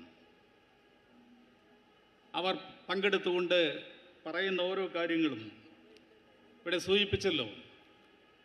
പ്രഭാത യോഗങ്ങളിൽ ഉയർന്നു വരുന്ന വ്യത്യസ്തങ്ങളായിട്ടുള്ള അഭിപ്രായങ്ങൾ നമ്മുടെ നാടിനെ മുന്നോട്ട് നയിക്കാൻ വേണ്ടി ഉള്ള ഒട്ടേറെ നല്ല അഭിപ്രായങ്ങളാണ് വ്യത്യസ്ത മേഖലയിൽ നിന്ന് വരുന്നത്. ഒരു ഘട്ടത്തിൽ പറഞ്ഞ് ഈ പ്രഭാത സദസ്സ് എന്ന് പറയുന്നത് പ്രമാണികളുടെ സദസ്സാണ്, അല്ലെങ്കിൽ വിശിഷ്ട വ്യക്തികളുടെ സദസ്സാണ് എന്നൊക്കെ പറഞ്ഞ് കളിയാക്കിയിട്ടുണ്ടായി. എന്നാൽ ഇന്ന് കാലത്ത് ആ പ്രഭാത യോഗത്തിൽ പങ്കെടുത്തുകൊണ്ട് സംസാരിച്ച ആളുകൾ നമ്മുടെ ഈ നാട്ടിലെ പാവപ്പെട്ട ആളുകളെല്ലാം തന്നെ അതിൽ പങ്കെടുക്കുകയായിരുന്നു. പങ്കെടുക്കുക മാത്രമല്ല, അവർ അഭിപ്രായം പറയുകയായിരുന്നു. നമ്മുടെ തദ്ദേശവാസിയായിട്ടുള്ള ഒരു ഊരുമുപ്പത്തി ആ യോഗത്തിൽ പങ്കെടുത്തു. ഇന്ന് പ്രത്യേകതയുണ്ട്, ഈ നവകേരള സദസ്സ് ആരംഭിച്ചതിന് ശേഷം പ്രഭാത സദസ്സുകളിൽ കൂടുതൽ ആളുകൾ അഭിപ്രായം പറഞ്ഞ ദിവസമാണെന്ന്. അതിൽ 36 ആളുകൾ സംസാരിച്ചു. 35 പ്രമുഖരായിട്ടുള്ള ആളുകൾ സംസാരിച്ച് കഴിഞ്ഞ ശേഷം ഇനി ആവശ്യമുള്ള ആളുകൾക്കെല്ലാം എഴുതി തന്നാൽ മതി എന്ന് അനൗൺസ് ചെയ്തു. ആ അനൗൺസ് ചെയ്ത സമയത്ത് ഒരു 30 എഴുന്നേറ്റ് നിന്നു. എനിക്ക് പറയാനുള്ളത് കൂടി കേട്ടു വേണം ഈ പ്രഭാത സദസ്സ് അവസാനിപ്പിക്കാൻ. ആദ്യം ഉദ്യോഗസ്ഥന്മാർ അത് പിന്നെ എഴുതി തന്നാൽ മതി എന്ന് പറഞ്ഞു. ഞാൻ എഴുതി തരുമൊന്നുമില്ല, എനിക്ക് പറയണം. ഉറച്ച കാവ്യപ്പോടുകൂടി ഉറച്ച ശബ്ദത്തോടുകൂടി തന്നെ അവർ അവിടെ നിന്നു പറഞ്ഞു. ആ പറഞ്ഞ കാര്യമാണ് നമ്മുടെ ബഹുമാനപ്പെട്ട മന്ത്രി ഇവിടെ സൂചിപ്പിച്ചത്. നമ്മുടെ ഈ തിരുവനന്തപുരം ജില്ലയിൽ നിന്നുകൊണ്ട് തദ്ദേശ കാര്യം പറയുമ്പോൾ ഏറെ അഭിമാനവും സന്തോഷവുമുണ്ട്. നമ്മുടെ ഈ തിരുവനന്തപുരം ജില്ലയിലെ മുഴുവൻ ആദിവാസി ജനവിഭാഗങ്ങൾക്കും ഭൂമി കൊടുക്കാൻ കഴിഞ്ഞ ഒരു ഗവൺമെൻറ്റാണ് ഈ ഗവൺമെൻറ് എന്ന് ആ അമ്മ അവിടെ നിന്ന് പ്രഖ്യാപിച്ചു. ഞങ്ങൾക്കേറെ അഭിമാനമുണ്ട്. ഞങ്ങളുടെ കുട്ടികൾക്ക് തൊഴിലും വരുമാനം ഉണ്ടാക്കി കൊടുക്കാൻ വേണ്ടിയുള്ള നടപടി സ്വീകരിച്ച ഗവൺമെൻറ്റാണ് ഈ ഗവൺമെൻറ്. അതിവിടെയല്ലാതെ ഞാൻ എവിടെയാണ് പറയുക? ഞങ്ങളുടെ ആത്മാഭിമാനവും അന്തസ്സും വർദ്ധിപ്പിക്കാൻ വേണ്ടി പ്രവർത്തിക്കുന്ന ഒരു ഗവൺമെൻറ്റും മുഖ്യമന്ത്രിയുമാണ് ഇവിടെയുള്ളത്. അവരോട് ഞങ്ങളുടെ കാര്യം പറയണം എന്ന് ആത്മാഭിമാനത്തോടു കൂടി അമ്മ പറയുന്നത്, ആ വാക്കുകൾ നമ്മളെല്ലാം ശ്രദ്ധിച്ചു. ഇതാണ് കേരളത്തിൽ അങ്ങോളം ഇങ്ങോളം കാണുന്നത്. നമ്മുടെ സമൂഹത്തിൽ ഒറ്റപ്പെട്ടു പോയ ആളുകൾ, അവശത അനുഭവിക്കുന്ന ആളുകൾ, ആരും തിരിഞ്ഞു നോക്കാതിരുന്ന ആളുകൾ, അവരെല്ലാം വരികയാണ്. ഞങ്ങൾക്ക് ഈ ഗവൺമെൻറ് രക്ഷയാണ് നൽകുന്നത്. അതുകൊണ്ട് തന്നെ ഈ ഗവൺമെൻറ്റിൻ്റെ ഈ നവകേരള സദസ്സിൽ പങ്കെടുത്തുകൊണ്ട് ഞങ്ങൾക്ക് കൂടി അഭിപ്രായം പറയാനുള്ള അവസരം ഉണ്ടാകണമെന്ന് പറഞ്ഞുകൊണ്ടാണ് ഈ നവകേരള സദസ്സിലേക്ക് എല്ലാ ജനവിഭാഗങ്ങളും കടന്നു വരുന്നത് എന്നുള്ള സന്തോഷകരമായ കാര്യമുണ്ട്. അങ്ങനെ ജനങ്ങളെ തടുക്കാൻ കഴിയുന്നില്ല. ജനങ്ങളെ നവകേരള സദസ്സിനെതിരായി തിരിച്ചുവിടാൻ കഴിയുന്നില്ല. അങ്ങനെ വന്നു കഴിഞ്ഞപ്പോഴാണ് തിരുവനന്തപുരം ജില്ലയിലേക്ക് കടക്കുന്ന സമയത്ത് തന്നെ തിരുവനന്തപുരത്ത് കലാപം ഉണ്ടാക്കാൻ വേണ്ടിയുള്ള പരിശ്രമമാണ് ഇപ്പോൾ നടന്നു വരുന്നത്. അതായത് നവകേരള സദസ്സിനെ മറ്റ് ജനങ്ങളെ ഉപയോഗിച്ചുകൊണ്ട് തകർക്കാൻ കഴിയില്ല എന്ന് മനസ്സിലാക്കി കഴിഞ്ഞപ്പോഴാണ് ഈ നവകേരള സദസ്സ് തിരുവനന്തപുരം നമ്മുടെ തലസ്ഥാന ജില്ലയിലേക്ക് കടന്നു വരുമ്പോൾ നമ്മുടെ തലസ്ഥാന ജില്ല അത് കലാപഭൂമിയാക്കി മാറ്റുക എന്ന ലക്ഷ്യം വെച്ചുകൊണ്ട് BJPയും UDFും പ്രതിപക്ഷവും എല്ലാം ചേർന്നുകൊണ്ടുള്ള കലാപങ്ങൾ നടക്കുകയാണ്. എന്തിനു വേണ്ടിയാണ് ഈ കലാപം നടത്തുന്നത്? ഈ നവകേരള സദസ്സിൽ ഞങ്ങൾ ഉന്നയിക്കുന്ന കാര്യങ്ങൾ എന്തൊക്കെയാണ് എന്ന് കേട്ടുകൊണ്ട് അതിന് മറുപടി പറയാൻ വേണ്ടി UDFോ പ്രതിപക്ഷ നേതാവോ പ്രതിപക്ഷ കക്ഷികളോ തയ്യാറാകുമോ? എന്തുകൊണ്ടാണ് 2016 മുതൽ 2023 ഡിസംബർ വരെ ഭരിച്ച ഇടതുപക്ഷ മുന്നണി ഗവൺമെൻറ് 2 ഘട്ടങ്ങളായി 7.5 വർഷം പിന്നിടുകയാണ്. ഈ 7.5 വർഷത്തിനിടയിൽ ജനങ്ങൾക്ക് നൽകിയ വാഗ്ദാനങ്ങൾ നടപ്പിലാക്കിയില്ല എന്ന് പറഞ്ഞുകൊണ്ടാണോ സമരം ചെയ്യുന്നത്? അല്ലെങ്കിൽ 2011 മുതൽ 2016 വരെ ഞങ്ങൾ ഭരിച്ചല്ലോ ഇവിടെ. UDF ഭരിച്ചപ്പോൾ ജനങ്ങൾക്ക് നൽകിയ വാഗ്ദാനങ്ങൾ നടപ്പിലാക്കിയതുപോലെ LDF വാഗ്ദാനങ്ങൾ നടപ്പിലാക്കുന്നില്ല എന്ന് പറഞ്ഞുകൊണ്ടാണ് സമരം ചെയ്യുന്നത്. അങ്ങനെയാണെങ്കിൽ നമുക്ക് അംഗീകരിക്കാമായിരുന്നു. 2011 മുതൽ 16 വരെ ഭരിച്ച UDF അല്ലേ? ആ 2011 മുതൽ 16 വരെ ഭരിച്ചവർ നമ്മുടെ നാടിനെ എങ്ങോട്ടാണ് നയിച്ചത്? എല്ലാ മേഖലയും തകർക്കുകയാണ് ചെയ്തത്. ആ തകർന്നടിയുന്ന കേരളത്തെ രക്ഷിക്കുക എന്ന ലക്ഷ്യം വെച്ചുകൊണ്ടാണ് 2016 തെരഞ്ഞെടുപ്പിൽ ഇടതുപക്ഷ ജനാധിപത്യ മുന്നണി ജനങ്ങൾ മുമ്പിൽ പ്രകടന പത്രിക അവതരിപ്പിച്ചത്. UDF തകർത്ത കേരളത്തെ കരകയറ്റാൻ വേണ്ടിയുള്ള നിലപാടുകൾ സ്വീകരിക്കും ഇടതുപക്ഷ മുന്നണി ഗവൺമെൻറ് അധികാരത്തിൽ വന്നാൽ. അങ്ങനെ അധികാരത്തിൽ വന്നാൽ ചെയ്യാൻ വേണ്ടി പോകുന്ന കാര്യങ്ങൾ ഇന്നതാണ് എന്ന് കൃത്യമായി ജനങ്ങളോട് പറഞ്ഞു. 2016 ജനങ്ങളോട് പറഞ്ഞു, ഞങ്ങൾ വന്നു കഴിഞ്ഞാൽ ചെയ്യാൻ വേണ്ടി പോകുന്ന കാര്യങ്ങൾ ഇന്നതാണ്. അതിൽ ഏകദേശം 600 കാര്യങ്ങളാണ് പറഞ്ഞത്. ആ പറഞ്ഞ കാര്യങ്ങൾ വെറുതെ പറഞ്ഞു പോയതല്ല. തെരഞ്ഞെടുപ്പ് സമയത്ത് ജനങ്ങൾക്ക് നൽകുന്ന വാഗ്ദാനങ്ങൾക്ക് നടപ്പിലാക്കാൻ കഴിയുമെന്ന് ചോദിക്കുന്ന പാർട്ടികളെ നമ്മൾ കണ്ടല്ലോ. അതൊക്കെ തെരഞ്ഞെടുപ്പ് സമയത്ത് പറഞ്ഞതാണ്. തെരഞ്ഞെടുപ്പ് കഴിഞ്ഞാൽ അതെല്ലാം ജനങ്ങൾ മറന്നുപോകും. ഇടതുപക്ഷ ജനാധിപത്യം അങ്ങനെ മറന്നു പോകട്ടെ എന്നല്ല പറഞ്ഞത്, ജനങ്ങൾ മറക്കട്ടെ എന്നല്ല പറഞ്ഞത്, ജനങ്ങളെ ഓർമ്മിപ്പിക്കുകയാണ് ചെയ്തത്. ഒരുപക്ഷെ ഇന്ത്യയുടെ ചരിത്രത്തിൽ ഒരു ഗവൺമെൻറ്റും ചെയ്തിട്ടില്ല. ഇടതുപക്ഷ ജനാധിപത്യം ജനങ്ങൾ മുമ്പിൽ വെച്ച വാഗ്ദാനം 600 വാഗ്ദാനങ്ങൾ. ആ വാഗ്ദാനങ്ങൾ ഓരോ കൊല്ലവും നടപ്പിലാക്കിയതിനെ സംബന്ധിച്ചുള്ള പ്രോഗ്രസ് റിപ്പോർട്ട് ജനങ്ങൾ മുന്നിൽ അവതരിപ്പിച്ചു. അഭിപ്രായം പറയാം. അങ്ങനെ 5 വർഷത്തെ പ്രോഗ്രസ് റിപ്പോർട്ട് അവതരിപ്പിച്ചപ്പോൾ 600 കാര്യങ്ങളിൽ 580 കാര്യങ്ങൾ നിർവഹിച്ചു എന്ന് കണ്ടെത്തി. അത് പറഞ്ഞ കാര്യങ്ങൾ മാത്രമല്ല, പറയാത്ത കാര്യങ്ങൾ ചെയ്തു എന്ന് ജനങ്ങൾ അവരുടെ ജീവിതാനുഭവത്തിൽ നിന്ന് പഠിച്ചു. എന്താണ്? ഏറ്റവും പാവപ്പെട്ട ആളുകൾക്ക് വേണ്ടി ഇന്ന് ചില ആളുകളൊക്കെ പറഞ്ഞിട്ടുണ്ട് പെൻഷൻ കൊടുക്കാത്തതിനെ കുറിച്ചൊക്കെ തന്നെ. ചില കേന്ദ്രങ്ങളിൽ നിന്നുകൊണ്ട് ജൽപ്പനങ്ങൾ നടത്തുന്നുണ്ട്. എന്താണ് 2011 മുതൽ 16 വരെ ഈ നാട്ടിലെ പാവപ്പെട്ട പെൻഷൻകാരുടെ സ്ഥിതി എന്തായിരുന്നു?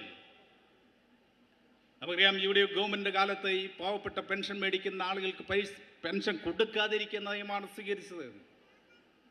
2011-16 കാലഘട്ടത്തിൽ ഏകദേശം 18 മാസക്കാലത്തെ പെൻഷനാണ് പാവപ്പെട്ടവർക്ക് കൊടുക്കാനുണ്ടായിരുന്നത്. ഇടതുപക്ഷ മുന്നണി പറഞ്ഞു ഞങ്ങൾ വന്നു കഴിഞ്ഞാൽ ഈ കുടിശ്ശിക തീർത്തു കൊടുക്കും. കുടിശ്ശിക തീർത്തു കൊടുക്കുമെന്ന് മാത്രമല്ല പറഞ്ഞത്, ഞങ്ങൾ വന്നു കഴിഞ്ഞാൽ ഈ 600 രൂപ 1000 വർദ്ധിപ്പിക്കും. പാവപ്പെട്ട വിവിധ പെൻഷൻ മേടിക്കുന്ന ആളുകളോട് പറഞ്ഞു, ഞങ്ങൾ വന്നു കഴിഞ്ഞാൽ 600 രൂപ കുടിശ്ശിക തീർത്ത് കൊടുക്കാനുള്ള നടപടി സ്വീകരിക്കുന്നതോടൊപ്പം തന്നെ ഈ പെൻഷൻ തുക വർദ്ധിപ്പിച്ച 1000 പറഞ്ഞത്. അങ്ങനെ 1000 പറഞ്ഞ് അധികാരത്തിൽ വന്ന ഗവൺമെന്റ് 1000 എന്നുള്ള ചോദ്യമാണോ UDF ചോദിക്കുന്നത്? നിങ്ങൾ ജനങ്ങളെ പറഞ്ഞു പറ്റിച്ചില്ലേ? 1000 പറഞ്ഞ 1000 എന്നല്ല ചോദിക്കുന്നത്.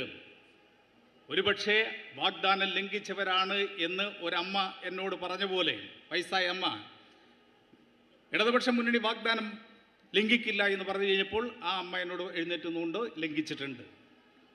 ആ ലംഘിച്ചത് എന്താണ് എന്ന് ഞാൻ ചോദിച്ചു കഴിഞ്ഞപ്പോൾ അവർ പറഞ്ഞു, നിങ്ങൾ എത്ര രൂപയാണ് പെൻഷൻ കൊടുക്കാമെന്ന് പറഞ്ഞത്? 1000 എന്നാണ് പറഞ്ഞത്. നിങ്ങളിപ്പോൾ കൊടുക്കുന്നത് എത്രയാണ്? 1600. അപ്പോൾ 1000 കൊടുക്കാമെന്ന് പറഞ്ഞ് അധികാരത്തെത്തിയവർ 1600 രൂപ കൊടുത്തുകൊണ്ട് വാഗ്ദാനം ലംഘിച്ചില്ലേ എന്ന് ചോദിക്കുന്നു. അതാണോ UDF ചോദിക്കുന്നത്? അതാണോ UDF പറയുന്നത്? ഞങ്ങൾ കൊടുത്തതിനേക്കാൾ കൂടുതൽ നിങ്ങൾ കൊടുത്തോ? കൊടുത്തില്ലല്ലോ എന്നല്ലല്ലോ പറയുന്നത്. എന്താണ് ഈ വലിയ സിംഹാസനത്തിൽ നിന്ന് പ്രഖ്യാപിക്കുന്ന ആളുകൾ അത് മനസ്സിലാക്കണം. 2011 മുതൽ 2016 വരെ കേരളം ഭരിച്ച UDF കൊടുത്ത പൈസ എത്രയാണ്? എത്ര പേർക്കാണ് കൊടുത്തത്? ഇടതുപക്ഷ മുന്നണിക്ക് അഭിമാനത്തോടുകൂടി പറയാൻ കഴിയും, UDF ഗവൺമെന്റ് കാലത്ത് 5 വർഷക്കാലം കൊണ്ട് 911 കോടി രൂപയാണ് ഈ പാവപ്പെട്ട ആളുകൾക്ക് പെൻഷൻ കൊടുക്കാൻ വേണ്ടി ചെലവഴിച്ചത്. കേവലം 32 ലക്ഷം പേർക്കാണ് ആ പെൻഷൻ കൊടുത്തത്. എന്നാൽ 5 വർഷക്കാലം 2016 മുതൽ 2021 വരെ ഇടതുപക്ഷ മുന്നണി ഗവൺമെന്റ്, പിണറായി വിജയൻ നേതൃത്വം കൊടുക്കുന്ന ഗവൺമെന്റ് കൊടുത്തത് എത്രയാണ്? അത് മനസ്സിലാക്കുമ്പോഴാണ്, അത് താരതമ്യം ചെയ്യുമ്പോഴാണ് നമുക്ക് ഇടതുപക്ഷ മുന്നണി എന്താണ് ചെയ്തത്, UDF എന്താണ് ചെയ്തത്. ഈ തർക്കത്തിനാണ് UDF വരേണ്ടത്.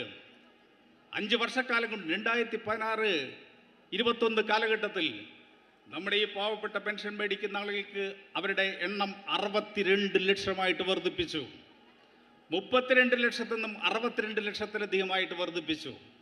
5 വർഷക്കാലം കൊണ്ട് UDF കൊടുത്ത പെൻഷൻ തുക എന്ന് പറയുന്നത് 9,011 കോടി രൂപയാണെങ്കിൽ ഇടതുപക്ഷ ഗവൺമെന്റിന്റെ 2016-21 കാലഘട്ടത്തിൽ മാത്രം 35,154 കോടി രൂപയാണ് കൊടുത്തത്. സംശയമുണ്ടെങ്കിൽ ആരെങ്കിലും പരിശോധിക്കണം. 35,154 കോടി രൂപയാണ് ഇടതുപക്ഷ മുന്നണിയുടെ 5 വർഷം കൊണ്ട് കൊടുത്തത്. പിന്നീടും ഇടതുപക്ഷ മുന്നണി ഗവൺമെന്റ് അധികാരത്തിൽ വന്നു. ആ ഗവൺമെന്റ് 2.5 വർഷക്കാലം കൊണ്ട് കൊടുത്ത തീർത്ത പെൻഷന്റെ എമൗണ്ട് എത്രയാണ്? 2.5 വർഷക്കാലം കൊണ്ട് ഏകദേശം 23,350 കോടി രൂപയാണ് കൊടുത്തത്. അങ്ങനെ വരുമ്പോൾ 2 ടൈമായി, അതായത് 5 വർഷവും 2 വർഷവും 7.5 വർഷക്കാലം കൊണ്ട് നമ്മുടെ കേരളത്തിലെ പാവപ്പെട്ട പെൻഷൻകാർക്ക് 58,504 കോടി രൂപയാണ് കൊടുത്തത്. തർക്കിക്കാനുണ്ടോ UDF? ഞങ്ങൾ കൊടുത്തതിനേക്കാൾ കുറച്ചാണ് നിങ്ങൾ കൊടുത്തത്, അല്ലെങ്കിൽ കൊടുക്കുന്നില്ല. ഇപ്പം ചില ആളുകൾ പറയുന്നത് എന്താ, ഇവിടെ മറ്റു കാര്യങ്ങൾക്കെല്ലാം പൈസയുണ്ട്, പെൻഷൻ കൊടുക്കുന്നില്ല. നമ്മുടെ ധനകാര്യമന്ത്രി ഈ സ്റ്റേജിൽ നിന്ന് ഇറങ്ങിപ്പോയല്ലോ, ആ നെടുമങ്ങാട് പ്രസംഗിക്കാൻ പോയിരിക്കുകയാണ്.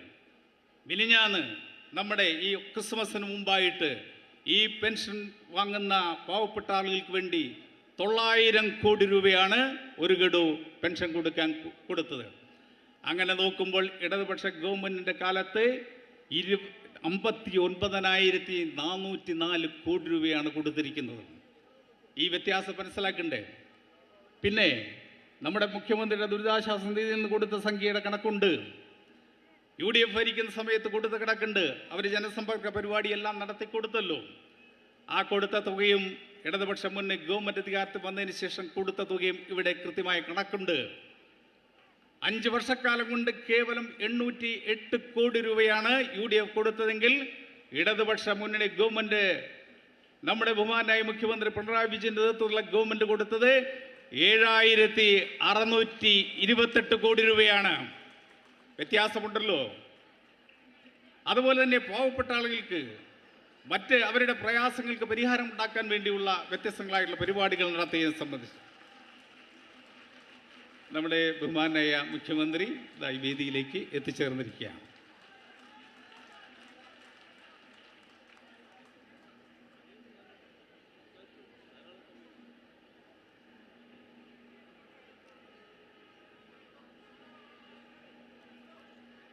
പ്രിയമുള്ളവരെ, നമ്മുടെ ബഹുമാനായ മുഖ്യമന്ത്രി സ്റ്റേജിൽ എത്തിച്ചേർന്നിരിക്കുകയാണ്.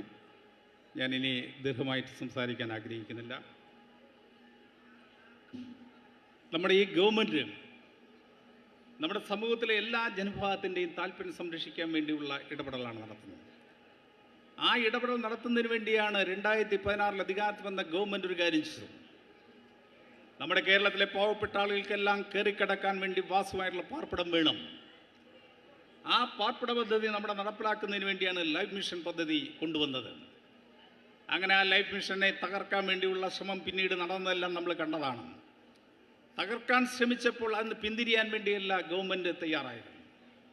അതുകൊണ്ടാണ് നമ്മുടെ ലൈഫ് മിഷനിലൂടെ 3,68,000 പരം വീടുകൾ കൊടുക്കാൻ വേണ്ടി നമുക്ക് കഴിഞ്ഞു. അതിൻ്റെ നിർമ്മാണം പൂർത്തീകരിക്കാൻ കഴിഞ്ഞു.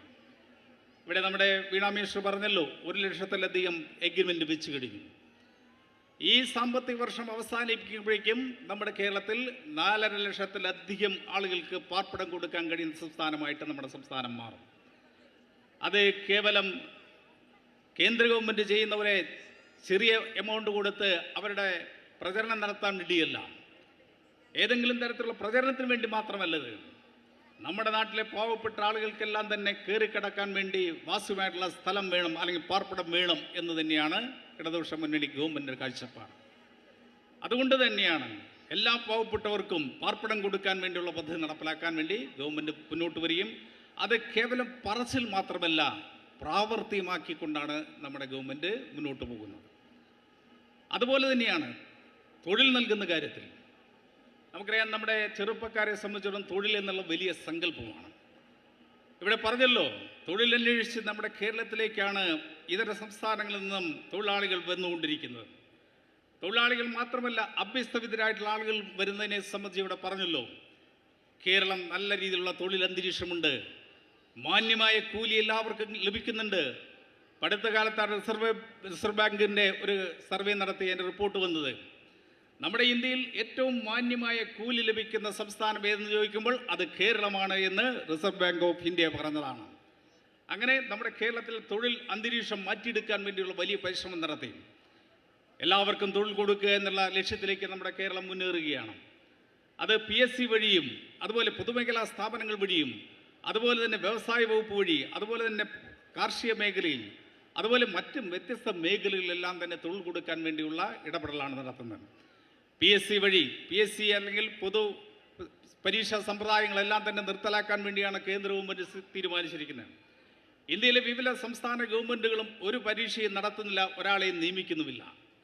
അങ്ങനെയുള്ള നമ്മുടെ രാജ്യത്ത് ഒരു സംസ്ഥാനം വ്യത്യസ്തമായി നിൽക്കുകയാണ്. തൊഴിൽ തേടുന്ന യുവാക്കൾക്ക് പ്രതീക്ഷ കൊടുക്കുകയാണ്.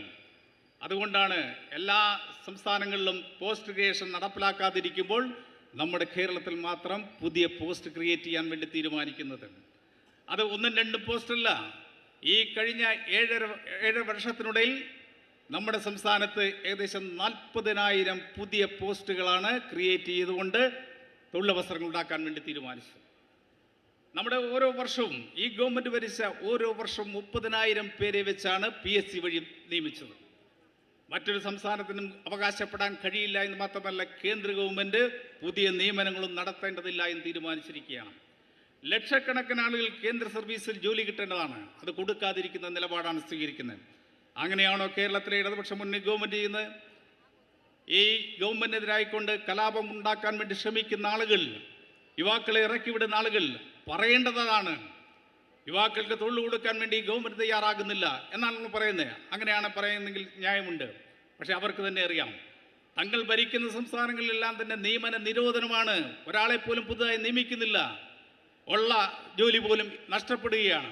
അവിടെയാണ് കേരളം പുതുതായി തൊഴിലവസരങ്ങൾ ഉണ്ടാക്കാൻ വേണ്ടിയുള്ള നടപടികൾ സ്വീകരിക്കുന്നത്.